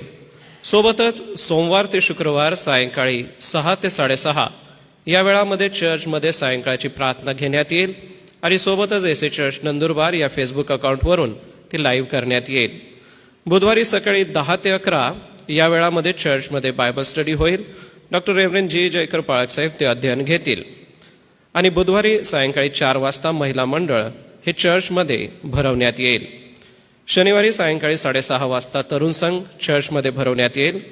येत्या रविवारी दिनांक 21/1/2024 रोजी सन्मान्य रेव्हरेंड जे.एच. पठारे पाळक साहेब हे वचनाची सेवा करतील. प्रियजन हो, विवाह घोषणा आहे त्या मी आपणासमोर वाचतो. मुलगा आणि मुलगी आपल्याच मंडळीचे असल्याने मी सोबतच ह्या दोघांचेही वाचन करीत आहे. मान्य अध्यक्ष महोदय, पाळक साहेब, पंचमंडळ व सर्व सन्मान्य सभासदास प्रभू येशूच्या नावात सलाम. कळविण्यास आनंद वाटतो की माझी मुलगी जी सौका प्रीती राकेश पंजाबी राहणार बेथिल कॉलनी नंदुरबार हिचा विवाह चिरंजीव निखिल जितेंद्र गायकवाड राहणार बेथिल कॉलनी नंदुरबार याच्याशी दिनांक 30 जानेवारी 2024 रोजी सायंकाळी ठीक 5 वाजता फ्रँकलिन मेमोरियल चर्च नंदुरबार या ठिकाणी करण्याची योजिले आहे. तरी या विवाहास कोणाला काही आक्षेप असेल तर त्यांनी मंडळीच्या अध्यक्ष महोदयास किंवा मंडळीच्या पाळकास कळवावे. आपल्या प्रार्थनेत या विवाहाची आठवण ठेवावी. वधूवरास आशीर्वाद द्यावा ही नम्र विनंती. ख्रिस्तात आपले विश्वासू श्री राकेश पंजाबी आणि सौ मंगला आर पंजाबी. विवाह घोषणेची ही पहिली वेळ. दुसरी घोषणा ही वराकडून आहे. मान्य अध्यक्ष महोदय, पाळकसाहेब, पंचमंडळ व सर्व सन्मान्य सभासदात प्रभू येशूच्या नावात सलाम. कळविण्यास आनंद वाटतो की माझा मुलगा चिरंजीव निखिल जितेंद्र गायकवाड राहणार बेथिल कॉलनी नंदुरबार याचा विवाह सौका प्रीती राकेश पंजाबी राहणार बेथिल कॉलनी नंदुरबार हिच्याशी दिनांक 30 जानेवारी 2024 रोजी सायंकाळी ठीक 5 वाजता फ्रँकलिन मेमोरियल चर्च नंदुरबार या ठिकाणी करण्याची योजिले आहे. तरी या विवाहास कोणाला काही आक्षेप असेल तर त्यांनी मंडळीच्या अध्यक्ष महोदयास किंवा मंडळीच्या पाळकास कळवावे. आपल्या प्रार्थनेत या विवाहाची आठवण ठेवावी. वधूवरास आशीर्वाद द्यावा ही नम्र विनंती. ख्रिस्तात आपले विश्वासू श्री जितेंद्र बी गायकवाड आणि सौ ख्रिस्तिनाजी गायकवाड. विवाह घोषणेची ही पहिलीच वेळ. या महत्त्वपूर्ण सूचना प्रियजन हो आपणासाठी आहेत. यावेळेला संडे स्कूलसाठी जाऊ शकता. प्रियजन हो, आज आम्ही देवाच्या पवित्र वचनाकडे जाणार आहोत आणि देवाच्या पवित्र वचनामधून मनन चिंतन करणार आहोत. त्यासाठी काही गोष्टी मी आपणाला स्क्रीनवर दाखवणार आहे. काही वचनं आपण बघणार आहोत आणि त्यातून आजच्या देवाच्या पवित्र वचनाकडे आम्ही जाणार आहोत आणि देवाचा जो पवित्र निरोप आम्हासाठी आहे त्याकडे बघणार आहोत. आज मी आपणा सगळ्यांचं लक्ष एका महत्त्वपूर्ण विषयाकडे वळवणार आहे आणि आजचा आपला जो विषय असणार आहे तो मनाच्या संदर्भात आहे की आपलं मन हे कशा प्रकारे असतं आणि आपल्या मनाने आम्ही आमच्या प्रभूकडे ज्या वेळेला कृपा मागतो तर ही जी कृपा असते ती कशा प्रकारची असते. आता स्क्रीनवरती काही वचनं आपणाला स्पष्टपणे दिसतच आहेत. ही वचनं मी आपणासमोर वाचतो. जर आपल्याकडे पवित्र शास्त्र आहे तर कृपा करून आपण पवित्र शास्त्रामध्ये बघा आणि नसेल तर वरती स्क्रीन आहे त्यावरती आपण बघा आणि नसेल तर पुढच्या रविवारपर्यंत आपण आपलं स्वतःचं वैयक्तिक बायबल हे विकत घ्यावं असं मी आपणाला सूचित करतो. 1 योहान 3 अध्यायाचं 21 वचन बघा. प्रियजन हो, आपले मन आपल्याला दोषी ठरवत नसेल तर देवासमोर येण्यास आपल्याला धैर्य आहे. बघा, या वचनामधला जो महत्वाचा शब्द मी आज आपणासमोर ठेवू इच्छितो तो शब्द आहे आपलं मन. दुसरं वचन आहे 1 पेत्र 3 अध्याय आणि वचन 8. शेवटी तुम्ही सर्व एकचित्त, समसुख दुःखी, बंधुप्रेम करणारे, कनवाळू व नम्र मनाचे व्हा. अजून पुढचं वचन आहे 1 पेत्र 1 अध्याय आणि वचन 13. आणि हे जे वचन 13 आहे हे आज आपल्या उपदेशाचं किंवा आज जे पवित्र वचन आपण ऐकणार आहोत त्याचं केंद्रबिंदू किंवा किल्ली वचन असणार आहे. म्हणून तुम्ही आपली मनरूपी कंबर बांधा व सावध राहून येशू ख्रिस्ताच्या प्रगट होण्याच्या वेळी तुम्हाला प्राप्त होणाऱ्या कृपेवर पूर्ण आशा ठेवा. वचन म्हणतं की तुम्ही आपली मनरूपी कंबर बांधा. अनेक वेळेला पवित्र शास्त्र वाचत असताना आपल्याला काही अलंकारिक गोष्टी समजून घ्याव्या लागतात. काही ज्या अलंकारिक गोष्टी आहेत त्या समजून घेण्यासाठी आम्हाला वरची आणि खालची अशी सगळी वचनं वाचावी लागतात. त्यावेळेला त्याचा अर्थ लागतो. या ठिकाणी पेत्र मंडळीला एका फार महत्वाच्या गोष्टीसाठी प्रोत्साहित करत आहे. तुम्ही आपली मनरूपी कंबर बांधा व सावध राहून येशू ख्रिस्ताच्या प्रगट होण्याच्या वेळी तुम्हाला प्राप्त होणाऱ्या कृपेवर पूर्ण आशा ठेवा. याचा अर्थ असा की मनाची जर कंबर आपण बांधली तर आम्हाला पूर्ण आशा ख्रिस्त येशूच्या ठायी मिळेल. मग मनाची कंबर बांधणं म्हणजे नेमकं काय हे अलंकारिक आहे, हे सिम्बॉलिक आहे. प्रभू येशू ख्रिस्त ज्या वेळेला उपदेश करत असे, खूप सारे दाखले किंवा काही वाक्यप्रचार प्रभू येशूचे असे असत की ते वाक्यप्रचाराचा अर्थ समजून घेण्यासाठी शिष्य एकांतामध्ये येशूला सांगत होते की आम्हाला हे समजून सांग. आता या ठिकाणी मनरूपी कंबर म्हणजे आपल्या मनाचे विचार, आपल्या कल्पना, आपली इच्छाशक्ती ही आपण बळकट केली पाहिजे किंवा ही ख्रिस्त येशूच्या ठाई राखली पाहिजे. लोकांना समजावं म्हणून पेत्र लोकांना त्यांच्या भाषेमध्ये समजल याच्यासाठी तो मनरूपी कंबर असा शब्द वापरतोय. मनरूपी कंबर ह्याचा अर्थ तुमच्या इच्छा, तुमच्या कल्पना या ख्रिस्त येशूमध्ये असाव्यात. ह्याचं अधिक स्पष्टीकरण बघण्यासाठी ह्याची व्याख्या पण आपण बघून घेऊया. जी मनाची व्याख्या आहे ती अशी आहे की जाणीव व बुद्धी यांच्यामुळे घडणाऱ्या ज्ञान, विचार, मत, स्मरणशक्ती. आता एक एक शब्द जर बघत गेलं तर खूप अर्थ त्याच्यातून निघतात, परंतु खऱ्या अर्थाने पेत्राला, मंडळीला काय सांगायचं आहे की तुम्ही तुमचं मन खंबीर करा किंवा तुमचं मन स्थिर ठेवा. जर आपलं मन स्थिर असेल तर आपल्याला प्रभू येशू ख्रिस्ताकडून आणि देवपित्यापाडून आशीर्वाद मिळतील. पण जर आम्ही आमच्या मनामध्येच जर निराश असलो किंवा आमच्या मनापासून परमेश्वरावरती जर विश्वास ठेवला नाही तर आम्हाला परमेश्वराकडून आशीर्वाद मिळण्याची अपेक्षा क्षमा करा आम्ही करू शकत नाही. मन म्हणजे काय आहे की आमची जी बुद्धी आहे तिच्यामध्ये घडणारं जे ज्ञान आहे. आज विविध गोष्टीचं ज्ञान आमच्याकडे आहे. पुस्तकातून आम्हाला खूप साऱ्या गोष्टींचं ज्ञान मिळतं, अनुभवातून आम्हाला खूप साऱ्या गोष्टींचं ज्ञान मिळतं.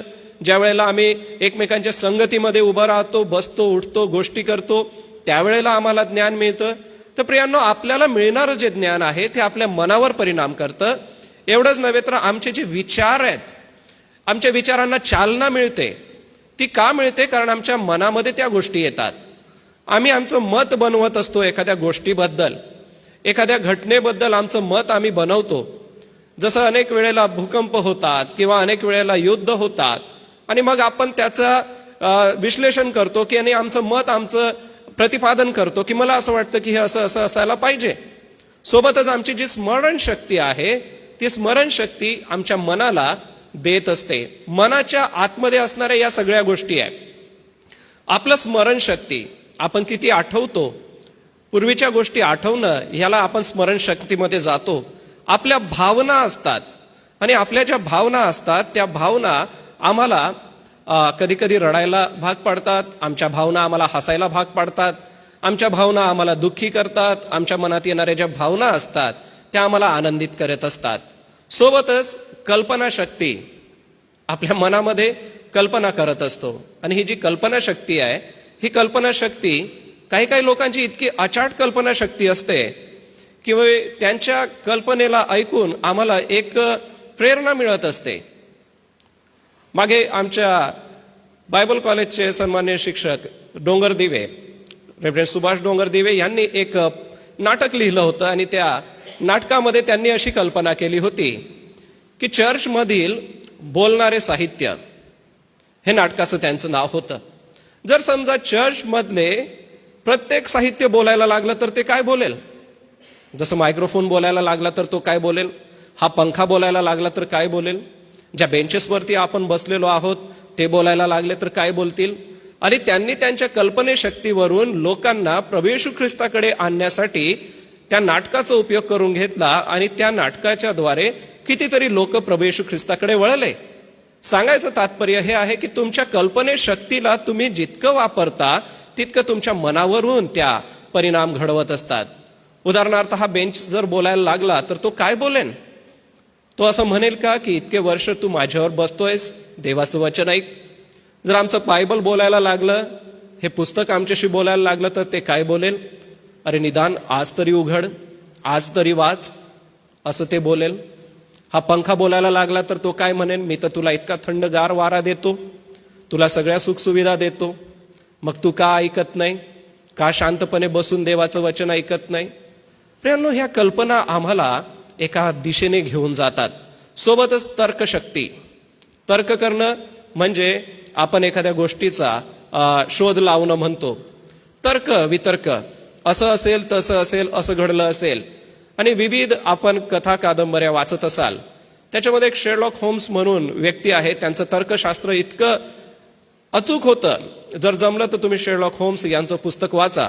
मी आतापर्यंत 8 ते 10 वेळा त्यांचं पुस्तक वाचलेलं आहे. जर कोणाला हवं असेल तर मी नंतर वाचायला देईन. सांगायचं तात्पर्य हे की तुमचा तर्क तुम्ही कसा लावतात एखाद्या गोष्टीबद्दलचा, आणि हा तर्क तुम्हाला तुमच्या मनामधून घेऊन जातो. तुमच्या ज्या चेतना असतात मनामध्ये, त्या चेतना तुम्हाला देवाकडे घेऊन जातात. मग प्रियांनो, मनामध्ये विचार असतात, मनामध्ये आमचे मतं असतात, मनात आमच्या भावना असतात, आमच्या मनात कल्पना असतात.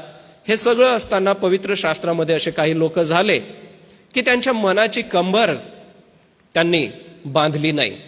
आज पॉझिटिव्ह आणि निगेटिव्ह अशा दोन्ही गोष्टी मी आपणाला दाखवणार आहे. काही लोकांनी सकारात्मक गोष्टी केल्या आणि काही लोकांनी नकारात्मक गोष्टी केल्या.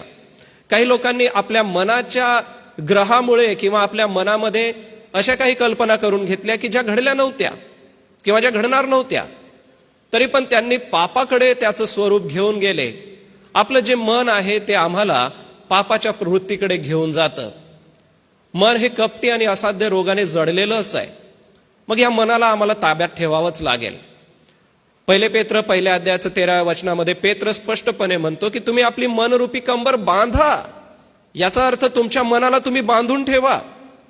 खूप साऱ्या वेळेला आमच्या मनातले कल्पना आणि विचार असे येतात की ते आम्हाला कृती करायला लावतात, आणि प्रत्येक गोष्ट मनामध्ये सुरू होते, ती कृतीमध्ये येते आणि मग परिणाम घडवते. तसे काही लोक मी आपणासमोर या ठिकाणी दाखवणार आहे की नम्र मनाचे नसणारे आणि आपल्या मनाची कंबर न बांधणारे, आणि त्यांच्या जीवनामध्ये काय काय परिणाम झाला. पहिला परिणाम जो एका व्यक्तीच्या जीवनात झाला तो कायनाच्या जीवनामध्ये झाला. कृपा करून आपण आपल्या पवित्र शास्त्रामध्ये उत्पत्ती 4 अध्याय आणि वचन 4, 5, 6, 7, 8, आता ही सगळी वचनं आपण वेळेअभावी बघणार नाही, परंतु पवित्र शास्त्र डोळ्यासमोर ठेवा.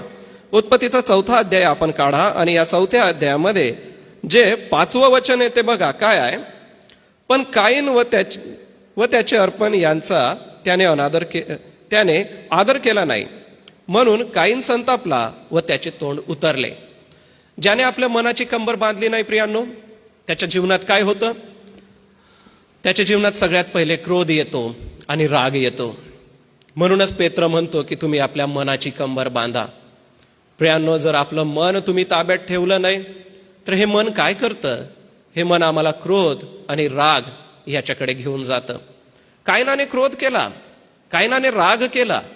बघा 5वं वचन, मग 6वं वचन. तेव्हा परमेश्वर कायनाला म्हणाला, तू का संतापलास आणि तुझे तोंड का उतरले? ज्या वेळेला हाबेलाने अर्पण केलं ते अर्पण परमेश्वराने मान्य केलं, कायनानेही अर्पण केलं, परंतु कायनाचं अर्पण मान्य झालं नाही. या गोष्टीचा राग त्याच्या मनात आला, क्रोध त्याच्या मनात आला आणि त्याने आपल्या भावाचा खून केला. बरं, याच्या अगोदर खून घडलेला नव्हता. खुनाचे परिणाम काय असतात किंवा रागाचे परिणाम काय असतात हे कायनाला माहीत नव्हते. परंतु असंही असताना त्याच्या मनात ती गोष्ट आली. इथं तिसरा व्यक्ती कोणी दिसतोय का की त्याने जाऊन सांगितलं की अरे बघ, देवाने तर त्याच्या अर्पणाचा स्वीकार केला, तुझ्या नाही केला, असं त्याला तिसरा सांगणारा कोणीच नाही आहे. त्याच्या मनात आलं, कायनाच्या मनात. बघा, वरची खालची पूर्ण वचनं आपण बघा, त्याला दुसरं कोणी दुजोरा दिलेला नाही आहे किंवा कोणी त्याला हसलेलं पण नाही आहे, त्याचा कोणी अपमान पण केलेला नाही आहे. एवढंच होतं की देवाने हाबेलाच्या अर्पणाचा स्वीकार केलेला आहे आणि कायनाचा आदर केलेला नाही आहे, आणि म्हणूनच त्याचं तोंड उतरलं, तो रागवला. 6व्या वचनामध्ये देव त्याला म्हणतो, तू का संतापलास, तुझं तोंड का उतरलं?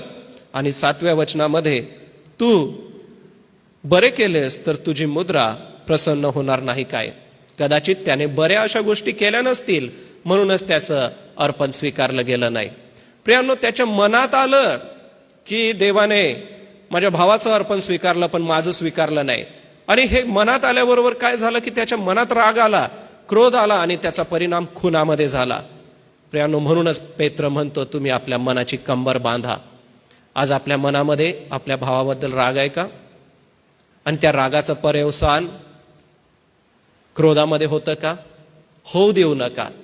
प्रियांनो, आपल्या मनाला नियंत्रणामध्ये ठेवा. आपल्या मनामध्ये कधीच राग आणि क्रोध येऊ देऊ नका. कायनाला परिणाम माहिती नव्हता की राग आल्यावर काय घडतं. खून केल्यानंतर काय घडतं याचा परिणाम त्याला माहिती नव्हता, कारण त्या अगोदर खून झालेला नव्हता. परंतु एक गोष्ट सत्य या ठिकाणी दिसून येते की जर आपण आपल्या मनाला नियंत्रित ठेवलं नाही तर त्याचं रूपांतर रागामध्ये होतं आणि क्रोधामध्ये होतं. तर आज आपलं मन तपासा की माझ्या मनात कोणाबद्दल राग तर नाहीये, माझ्या मनात कोणाबद्दल क्रोध तर नाहीये. स्तोत्रकर्ता असं म्हणतो की हे परमेश्वरा, माझ्या तोंडचे शब्द आणि माझ्या मनचे विचार तुला मान्य असोत. 19व्या स्तोत्राच्या शेवटल्या वचनात तो म्हणतो. काय माझ्या तोंडचे शब्द आणि मनाचे विचार देवाला मान्य आहेत? बरं, देवाने कायनाला असं म्हटलं की तुझा भाऊ कुठे आहे? मग कायनाचं उत्तर काय होतं?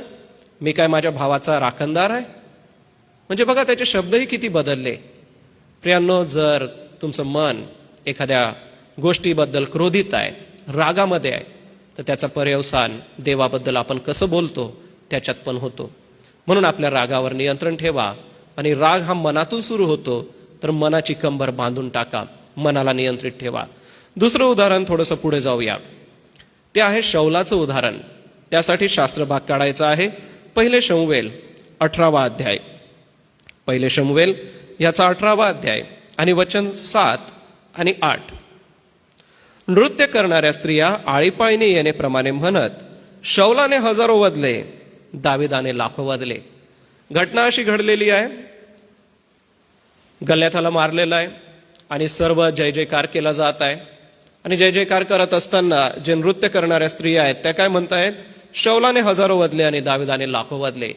ही गोष्ट शौलाला आवडली नाही की मला फक्त हजारांचं यश आणि दाविदाला लाखोंचं यश, ही गोष्ट त्याच्या मनाला आवडली नाही.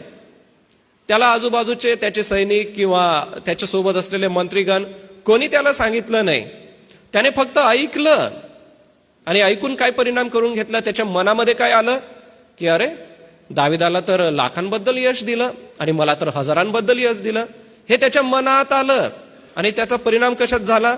तिरस्कार आणि तिटकारा त्याच्या जीवनात आला. पुढचं वचन बघा. हे ऐकून शौलास फार क्रोध आला. हे त्यांचे शब्द त्याला आवडले नाहीत. तो म्हणाला, त्यांनी दाविदाला लाखांचे यश दिले व मला केवळ हजारांचे यश दिले. राज्य वाचून त्याला आणखी काय मिळायचे नाही. आणि मग पुढे दाविदावरती तो डोळा त्याने ठेवला. बरं, 9वं वचन. त्या दिवसापासून पुढे शौलाने दाविदावर डोळा ठेवला. एकदा दावीद वाद्य वाजवत असताना त्याने भाला फेकून मारला. 2 वेळा अरण्यामध्ये दावीद राजाचा पाठलाग केला त्याला मारण्यासाठी. प्रियांनो, दावीद हा तर सुकुमार होता. शौल संपूर्ण राज्याचा राजा होता. आणि असं असताना त्याला कोणाचा राग आला? त्याच्या मनात कोणाबद्दल वाईट आलं? दाविदाबद्दल, जो एक सुकुमार आहे, ज्याने गल्याथाला मारलं, ज्याचा जय जयकार संपूर्ण राज्यामध्ये होतोय. त्याच्याबद्दल त्याला आनंद वाटायला हवा होता की माझ्या राज्यामध्ये असे लोक आहेत की जे इतक्या मोठ्या शत्रूला हरवू शकतात. परंतु त्याच्या मनात काय आलं की ह्याला इतकं यश कशाला दिलं, ह्याला इतकं महत्व का दिलं जात आहे, हे त्याच्या मनात आलं. आणि म्हणून तिटकारा करू लागला. त्या दिवसापासून तो दाविदाचा इतका तिटकारा त्याच्या मनामध्ये आला की त्याने भाला फेकून मारला, 2 वेळा पाठलाग पण केला. सांगायचं तात्पर्य हे की ही गोष्ट त्याच्या मनात आली. कोणी त्याला चिथवलं नाही, कोणी त्याला सांगितलं नाही. म्हणूनच पेत्र सांगतो की आपल्या मनाची कंबर बांधा. प्रियांनो, तुम्हाला तुमचं मन, तुमच्या कल्पना, तुमची विचारशक्ती, तुमची सहनशक्ती, तुमच्या कल्पनाशक्ती ही तुम्हाला कोणाबद्दल तिटकारा आणायला लावते का? तुमच्या मनात त्याच्याबद्दल तिरस्कार निर्माण करते का? जर करत असेल तर प्रियांनो, आपलं मन आज आपल्याला तपासायला पाहिजे की मी कोणाचा तिटकारा करणार नाही आणि मी कोणाचा तिरस्कार करणार नाही. या ठिकाणी दाविदाचा तो तिरस्कार करू लागला, तिटकारा करू लागला. त्याने आपली कन्या मिखल ही त्याला दिली, विवाह झाला, परंतु ती परत काढून घेण्यात आली. म्हणजे किती राग, किती तिटकारा त्याच्या मनामध्ये होता. त्याची झालेली प्रगती बघून शौलाला आवडलं नाही. दावीद हा सन्मानास चढत होता. दावीद हा साम्राज्यामध्ये नाव कमवत होता. सगळे लोक त्याच्याबद्दल चांगलं मत देत होते. स्त्रिया नाचून गाऊन देवाची स्तुती करीत करीत दावीद राजाबद्दलही चांगले शब्द बोलत होते. ही गोष्ट त्यांना आवडली नाही. त्याचं जे पुढे जाणं होतं ते शौलाला आवडलं नाही. वास्तविक पाहता शौलाने त्याचंही साथ देऊन त्याला अधिक सन्मानित करायला हवं होतं, परंतु मन किती असाध्य रोगाने जडलेला आहे पा. त्याच्या मनात आलं की अरे ह्याला इतकं मोठं स्थान, इतका मोठा मान कशाला. अजून एक व्यक्ती आम्हाला पुढे बघायला मिळतो. एक नव्हे तर 11 व्यक्ती आणि त्यांचं म्हणजे योसेफाचे भाऊ. उत्पत्ती 37 अध्याय आणि 11 वचन. उत्पत्ती 37 आणि वचन 11. आता घटना अशी घडलेली आहे की योसेफ ह्याला देव स्वप्नातून बोलत असे आणि ते स्वप्न तो आपल्या भावांना, आपल्या आईवडिलांना सांगत असे आणि त्याचे भाऊ त्याचा इतका द्वेष करायला लागले, त्यांच्या मनामध्ये इतकं वाईट होतं योसेफाबद्दल की ते त्याला स्वप्नदर्शी असं चिडवायचे. 11व्या वचनामध्ये बघा, त्याचे भाऊ त्याचा हेवा करू लागले. ज्या वेळेला मनामध्ये कोणाबद्दल वाईट येतं तर हेवा येतो. हेवा, क्रोध येतो, तिटकारा येतो आणि हेवा येतो. त्याचे भाऊ त्याचा हेवा करू लागले, पण त्याचे म्हणणे बापाने मनात ठेवले. योसेफाला मिस्र देशात विकून टाकतात. पुढे आपल्याला सगळी कथा ही माहिती आहे. झालं असं आहे की त्याला एक स्वप्न पडलं आणि त्याने हे स्वप्न आपल्या बापाला व भावांना सांगितले. तेव्हा त्याचा बाप त्याला धमकावून म्हणाला, हे कसले स्वप्न तुला पडले? काय मी, तुझी आई व तुझे भाऊ हे भूमीपर्यंत लवून तुला नमन करण्यासाठी तुझ्या पुढे येणार? म्हणजे बघा, त्याचे वडील, त्याची आई आणि त्याचे भाऊ हे त्याच्यावर रागवलेले आहेत. का? कारण त्याने स्वप्न सांगितलं आणि स्वप्न त्याचं जे आहे ते वरच्या वचनांमध्ये आहे आणि त्या स्वप्नाची पूर्तता झाली. मिस्र देशामध्ये योसेफ अधिपती झाल्यानंतर याकोब आणि त्याची पुत्र ह्या सगळ्यांनी जाऊन त्याला नमन केलं आणि त्याच्याकडून सर्व धान्य मिळवलं. प्रियांनो, आपलं मन ह्याची कंबर आज बांधायची आहे.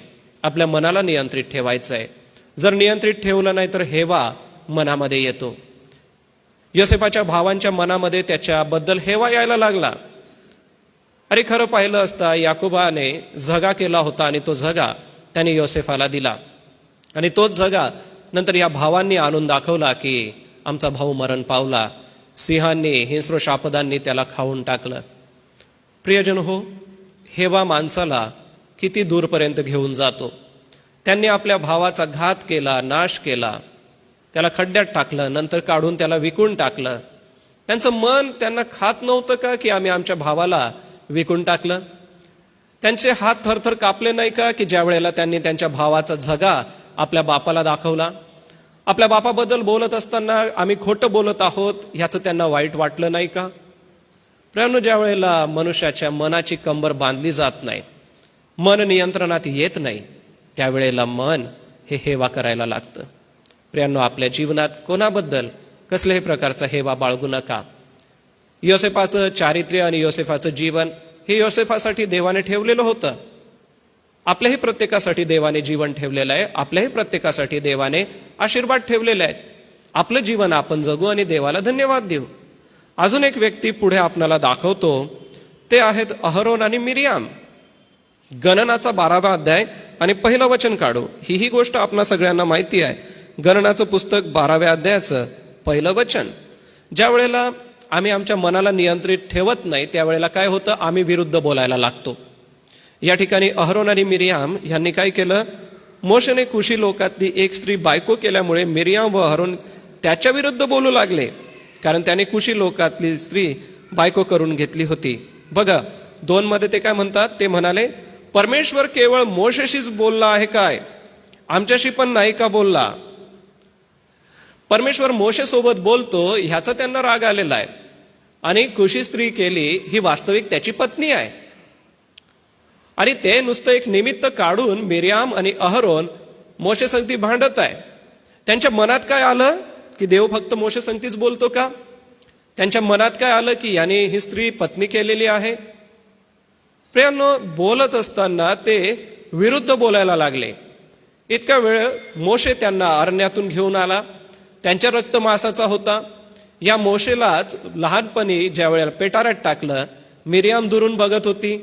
याच मिरियामने जाऊन राणीला सांगितलं होतं की मी दूध पाजण्यासाठी कोणा दासीला घेऊन येऊ का? आणि अचानक पुढे जाऊन भविष्यामध्ये तिचे विचार कसे बदलले आपल्या भावाबद्दल?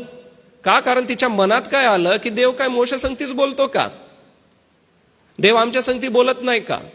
आणि अहरोनाचीही सोबत साथ आहे, अहरोनही बोलू लागत आहे. आपल्या भावाबद्दल त्यांचं असं बोलणं चाललेलं आहे.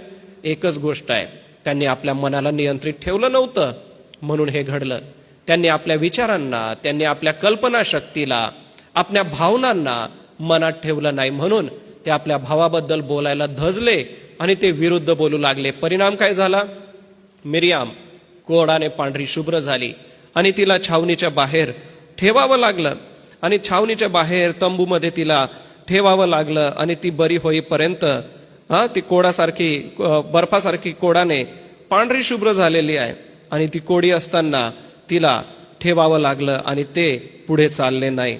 आणि पारानाच्या राण्यामध्ये त्यांना थांबावं लागलं. 7 दिवसपर्यंत तिला छावणीच्या बाहेर ठेवून देण्यात आलं. ते 7 दिवसामध्ये तिची मनस्थिती काय झाली असेल? तिने किती पश्चाताप केला असेल? परंतु प्रियांनो, अहरोन आणि मिरियामच्या मनात आलं आणि म्हणूनच ते विरुद्ध बोलायला लागले. म्हणूनच 1 पेत्र 1 अध्याय वचन 13, आपली मनरूपी कंबर बांधा, आपल्या मनाला नियंत्रणात ठेवा, आपल्या भावनेंना, आपल्या कल्पनाशक्तीला नियंत्रणात ठेवा. या ठिकाणी तिसरा चौथा व्यक्ती कोणीच नाही आहे. अहरोन आणि मिरियाम या दोघांचंच भाषण चाललेलं आहे आणि या दोघांनी दोष द्यायला सुरुवात केली, विरुद्ध बोलायला सुरुवात केली. आपलं मन कोणाला दोष द्यायला लावत आहे का? आपलं मन कोणाविरुद्ध बोलत आहे का? तसं करू नका. अजून काही उदाहरण दाखवतो.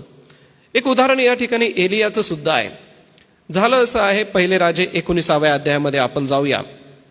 1 राजे 19व्या अध्यायामध्ये आणि या अध्यायाचं 4थं वचन. त्याने ह्याच्या अगोदरचे वचन वाचले तर त्याने संदेष्टे तलवारीने मारले आणि ही गोष्ट इजबेल राणीला कळली. इजबेलीने म्हटलं की मी एलियाला सुद्धा मारून टाकेल. त्याने सर्व संदेष्टे मारले आणि मग नंतर तो भ्यायला आणि पळू लागला.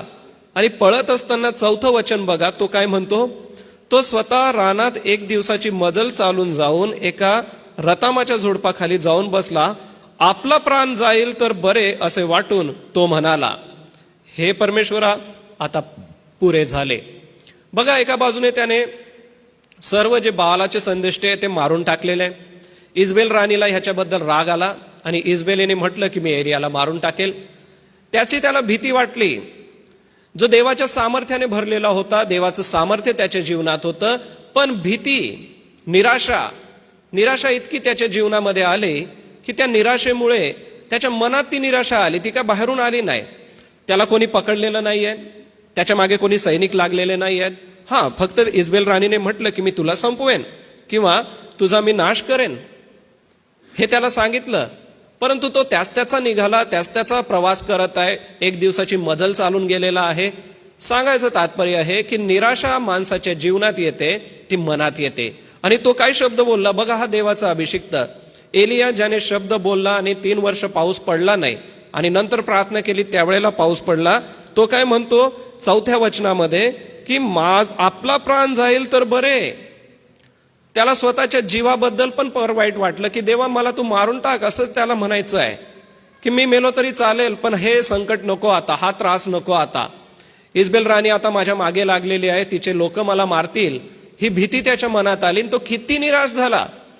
प्रियानो, तुमचं मन जर तुम्ही नियंत्रणात ठेवलं नाही तर निराशा येतील आणि या निराशा इतक्या वाईट येतील. एलिया देवाचा इतका मोठा सेवक, इतका मोठा अभिषिक्त व्यक्ती, त्याच्या जीवनात जर निराशा आली तर प्रियांनो तुमच्या आणि माझ्या जीवनात येऊ शकते. एकच करा, आपल्या मनाला नियंत्रित ठेवा, आपल्या विचारांना नियंत्रित ठेवा, आपल्या कल्पनेला नियंत्रणामध्ये ठेवा. याने आपल्या मनाला, आपल्या विचारांना नियंत्रित ठेवलं नाही. ज्याने संदेष्टे मारले त्याने खंबीर उभं राहायला हवं होतं. देवाचं सामर्थ्य माझ्यामध्ये आहे, मी युद्ध करू शकतो, देव मला शक्ती देईल, देव माझ्या प्रार्थना ऐकतो. मी प्रार्थना केली आणि पाऊस पडला नाही, मी प्रार्थना करेल तर देव मला यश देईल, हे तो विसरला आणि निराश झाला. प्रियांनो, आपल्या मनात कधी निराश होऊ नका. जर आमच्या मनाला आम्ही नियंत्रणात नाही ठेवलं तर लालसा आमच्या मनात येते, जी अहाबाच्या मनात आली. ह्याच पुस्तकात 1 राजे 21व्या अध्यायामध्ये जाऊया आणि या 1 राजेच्या 21व्या अध्यायामध्ये जे घडलं ते महत्वाचं आहे. 4 ते 7 वचनामध्ये आता या ठिकाणी अहाबाने नाबोताचा मळा बघितला आणि नाबोताचा मळा बघून त्याला तो खूप आवडला आणि त्याला असं वाटलं की नाबोताचा जसा मळा आहे तो मला पाहिजे. आणि एक लालसा त्याच्या मनात आली. 4 ते 7 वचन बघा. मी आपल्या वडिलांचे वतन तुला देणार नाही असे इस्राएलकर नाबोत म्हणाला, म्हणून अहाब उदास व खिन्न होऊन आपल्या घरी गेला. तो जाऊन बिछाण्यावर पडला आणि आपले तोंड फिरवून अन्न सेवन करीना. इतका नाराज तो झाला. वास्तविक त्याच्याकडे धनसंपत्ती पुष्कळ आहे अहाबाकडे, पण त्याला तो नाबोताचा मळा खूप आवडला. आणि तो किती नाराज झालेला आहे की तो बिछाण्यावर खिन्न पडून झोपतो, जेवण सुद्धा करत नाही. 5वं वचन बघा. तेव्हा त्याची स्त्री इजबेल ही तिच्याकडे येऊन विचारू लागली, आपण अन्न सेवन करीत नाही, इतके आपले मन का खिन्न झाले आहे. मन खिन्न झालं. या ठिकाणी त्याचं मन कशासाठी खिन्न झालं? लालच त्याच्या मनात आली की अरे मला हा नाबोताचा मळा पाहिजे. मग ह्याच्या पुढचं पाऊल इजबेलीने जे केलं ते वाईट केलं. तिने एक पत्र दिलं त्या गावच्या लोकांना आणि सांगितलं की नाबोताला समोर बसवा, त्याच्यावर खोटे आरोप ठेवा आणि नाबोताला दगडमार करून मारून टाका. आणि त्या गावच्या लोकांनी तसं केलं, त्या सरदारांनी तसं केलं. आणि मग अहाबाला सांगितलं की जा आता नाबोताचा मळा तू घे. त्याने घेतला तो. प्रियांनो, परत खुनापर्यंत ते घेऊन गेले. प्रियजन हो, आमचं मन हे लालसेमध्ये पडतं जर आम्ही आमच्या मनाची कंबर बांधली नाही, मनाला नियंत्रणात ठेवलं नाही तर लालसा येतात. 10 आज्ञेत स्पष्टपणे म्हटलेलं आहे की कोणत्याही आपल्या शेजाऱ्याच्या कोणत्याही वस्तूचा लोभ धरू नको. त्याने लोभ धरला आणि हा लोभ त्याच्या मनामध्ये आला आणि हा लोभ त्याला कुठे घेऊन गेला? प्रियजन हो, आपल्या मनाला नियंत्रणात ठेवा. पेत्राच्या बाबतीत थोडंसं बघितलं तर पेत्राने 3 वेळा येशूचा नकार केला. मत्तयाच्या 26व्या अध्यायामध्ये आपण जाल तर 69व्या वचनाकडे जर बघितलं, मत्तयाच्या 26व्या अध्यायामध्ये काही टप्पे आहेत की बघा, ज्या वेळेला ती दासी त्याच्याकडे आली, तिने म्हटलं की तूही त्याच्यासोबत होता. पण पेत्राने घाबरला पेत्र.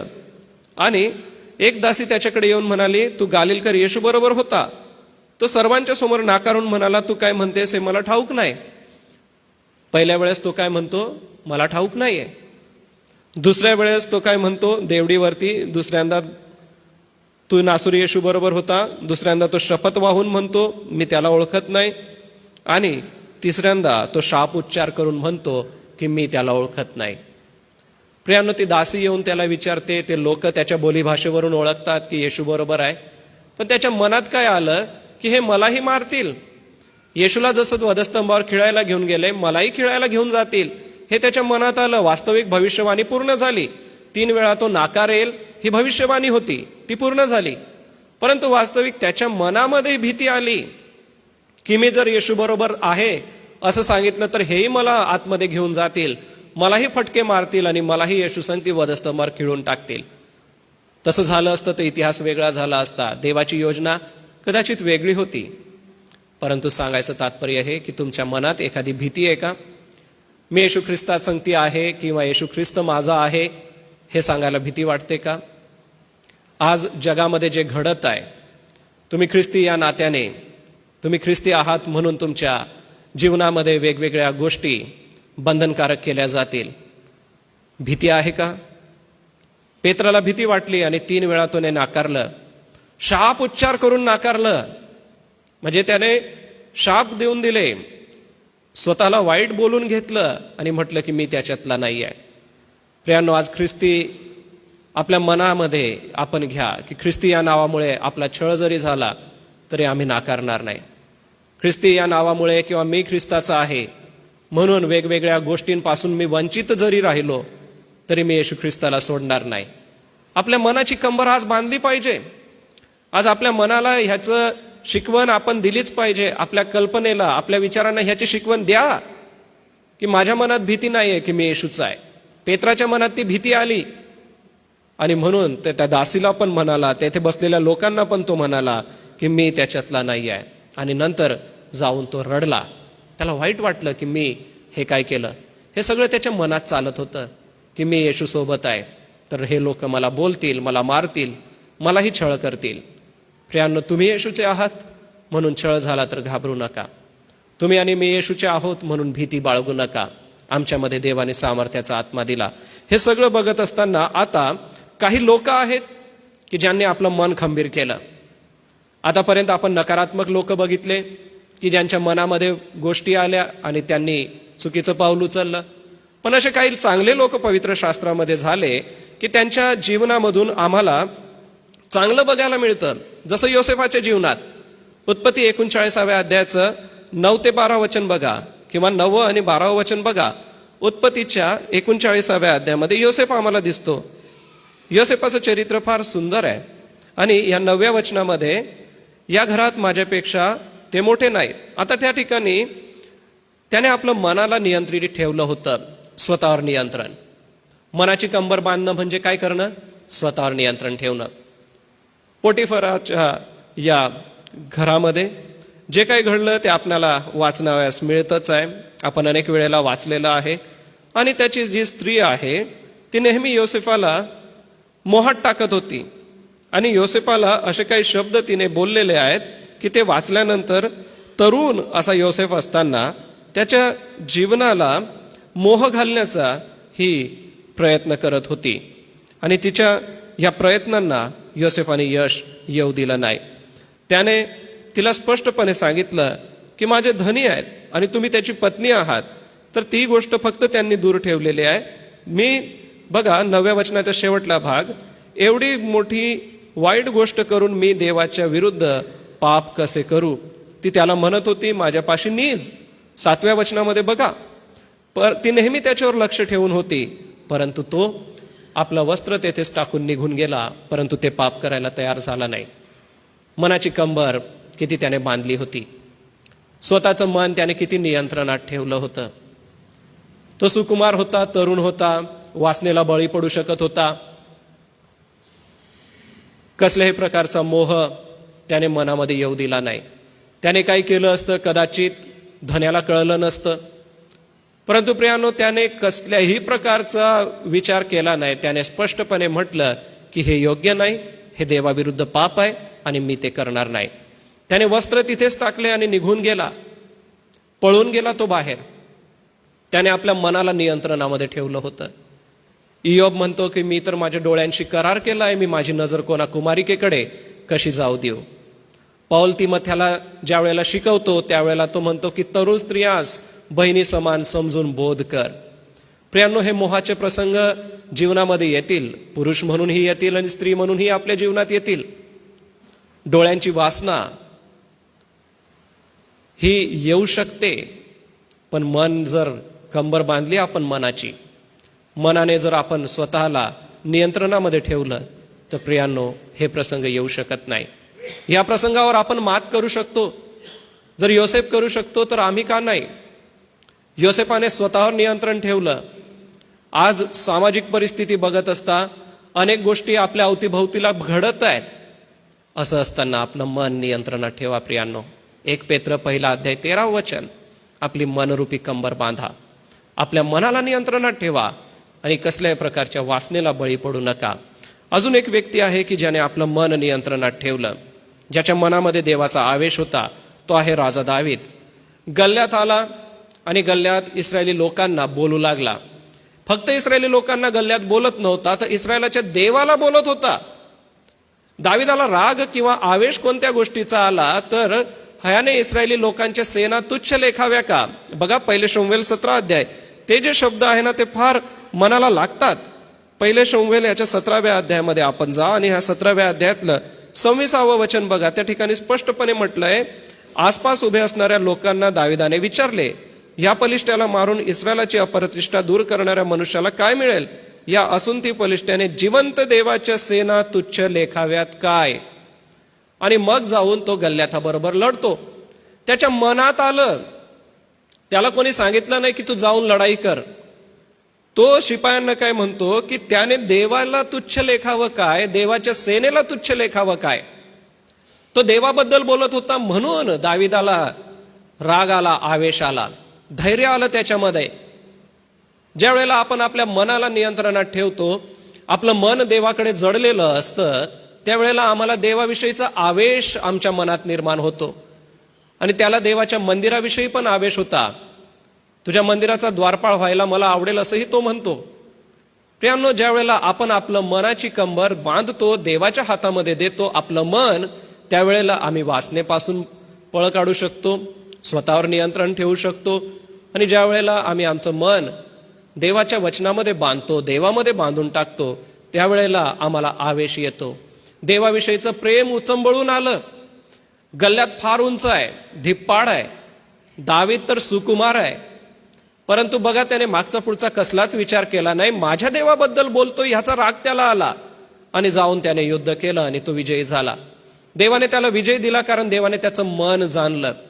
दाविदाबद्दल असं म्हटलं की देवाच्या हृदयाच्या जवळचा व्यक्ती जर कोणी आहे तर तो दावीद आहे. प्रियानो, आज तुम्हाला आणि मला देवाबद्दल हे प्रेम उचंबळून येतं का? त्याच्या मनात देवाबद्दलचं प्रेम असं वर आलं ज्या वेळेला त्याने हे शब्द ऐकले. तो तर आपल्या भावांना जेवण द्यायला गेला होता युद्धाच्या भूमीवरती, आणि जेवण द्यायला गेल्यानंतर गल्ल्यात येऊन देवाबद्दल वाईट बोलत आहे हे त्याने ऐकलं आणि मग त्याचा आवेश वर आला आणि त्याने गल्ल्याताबरोबर युद्ध केलं. प्रियांनो, देवाबद्दलचं प्रेम, आवेश आपल्या मनात आहे का? आज देवाबद्दलचा आवेश आपल्याला असायला पाहिजे. आज सर्व सुखसोयी आपल्याकडे आहे, तरी देवाबद्दल आमच्या मनात तो आवेश निर्माण झालेला नसेल तर आपलं मन आपल्याला आज बांधायचं आहे. सोबतच दानिएलाचा फार सुंदर एक शब्द मला आवडला.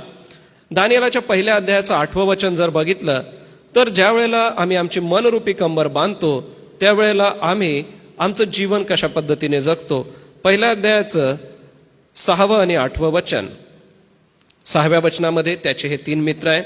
8व्या वचनामध्ये बघा, राजा खात असे ते मिष्टान्न व पीत असे तो द्राक्षरस यांचा आपणास विटाळ होऊ द्यायचा नाही असा दानिएलाने मनात निश्चय केला. आपली गोष्ट मनाची चाललेली आहे.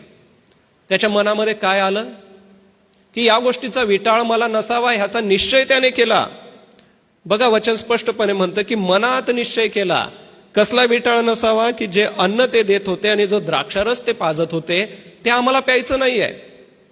द्राक्षरस गुंगी आणणारं होतं ते त्यांना नको होतं, आणि जे खाद्यपदार्थ होते जे यहुदी लोकांना वर्जित होते ते खायचे नव्हते, म्हणून दानिएलाने आणि त्यांच्या 3 मित्रांनी ते खाल्लं नाही.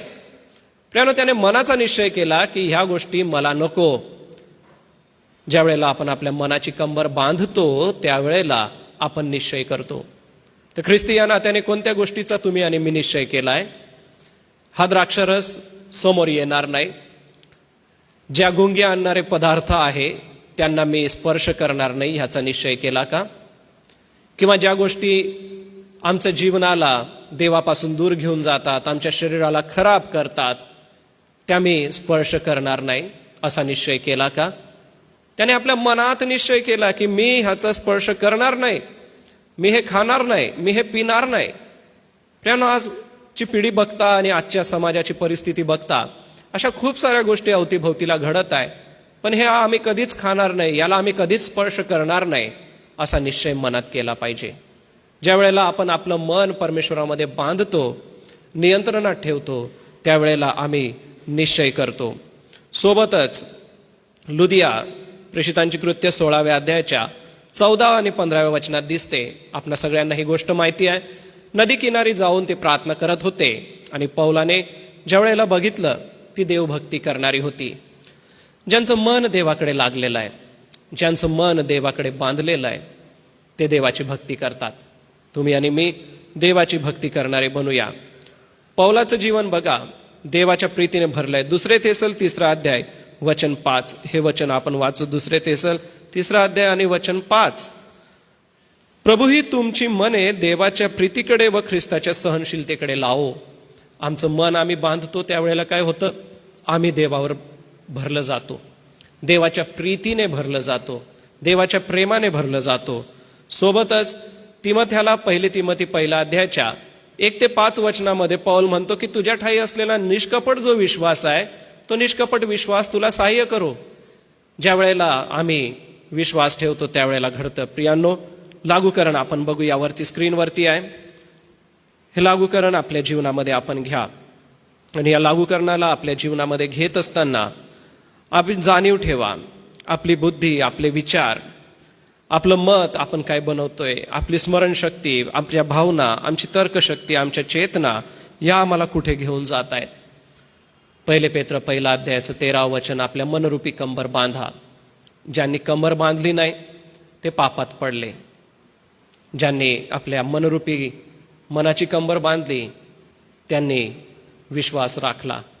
प्रियांनो, आज वचन आपल्या समोर आहे. आपल्या मनाला नियंत्रणामध्ये ठेवा. काही वचनं या ठिकाणी आहेत बघा, आणि तुम्ही आपल्या मनोवृत्तीमध्ये नवे व्हावे. देवाची इच्छा आहे तुमच्या मनामध्ये आता तुम्ही आणि मी नवीन व्हायला पाहिजे.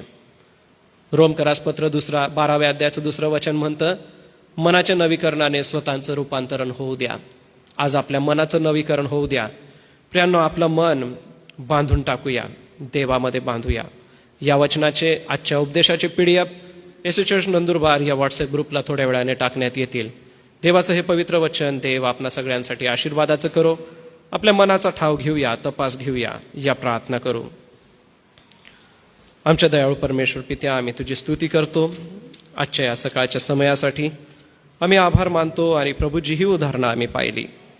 या लोकांच्या जीवनाकडे बघत असता प्रभू तू आम्हाला सहाय्य कर, आणि आमचं मन तुझ्याकडे लागलेलं असताना तुझ्या विश्वासात आम्हाला वाढीव. तुझी कृपा आम्हाला दे, नवं मन तू आम्हाला दे, आणि तुझं गौरव आमच्या जीवनाद्वारे होऊ दे. प्रभू येशूच्या नावाने मागतो म्हणून तू ऐक. आमेन. आपण सर्व आपल्या जागेवर उभं राहू. प्रभूने शिकवलेली प्रार्थना म्हणू, आणि प्रभूच्या प्रार्थनेनंतर आदरणीय डॉक्टर रेव्हरेंड जी जयकर पाळकसाहेब पुढे येतील, आशीर्वाद देतील, आणि सुवंद देवा परात्पर गीत गाऊन आपण जाऊ. हे आमच्या स्वर्गातील पित्या, तुझे नाव पवित्र मानले जाऊ. तुझे राज्य स्वर्गात तसेच पृथ्वीवरही तुझ्या इच्छेप्रमाणे हो. आमची रोजची भाकर आज असते, आणि जसे आम्ही आमच्या गुन्ह्यास होतो तशीच तू आमच्या गुन्ह्यास.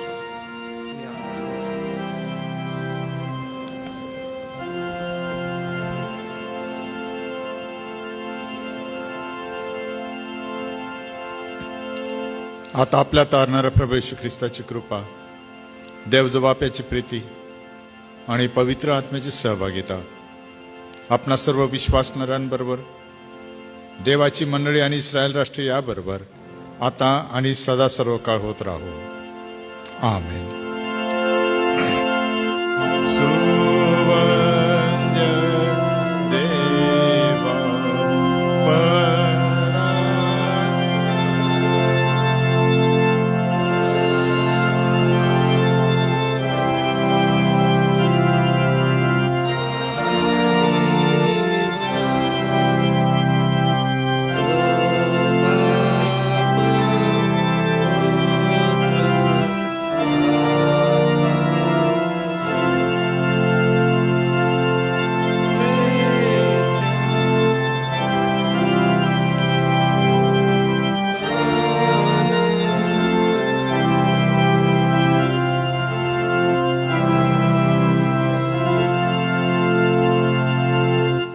सर्वांना सलाम.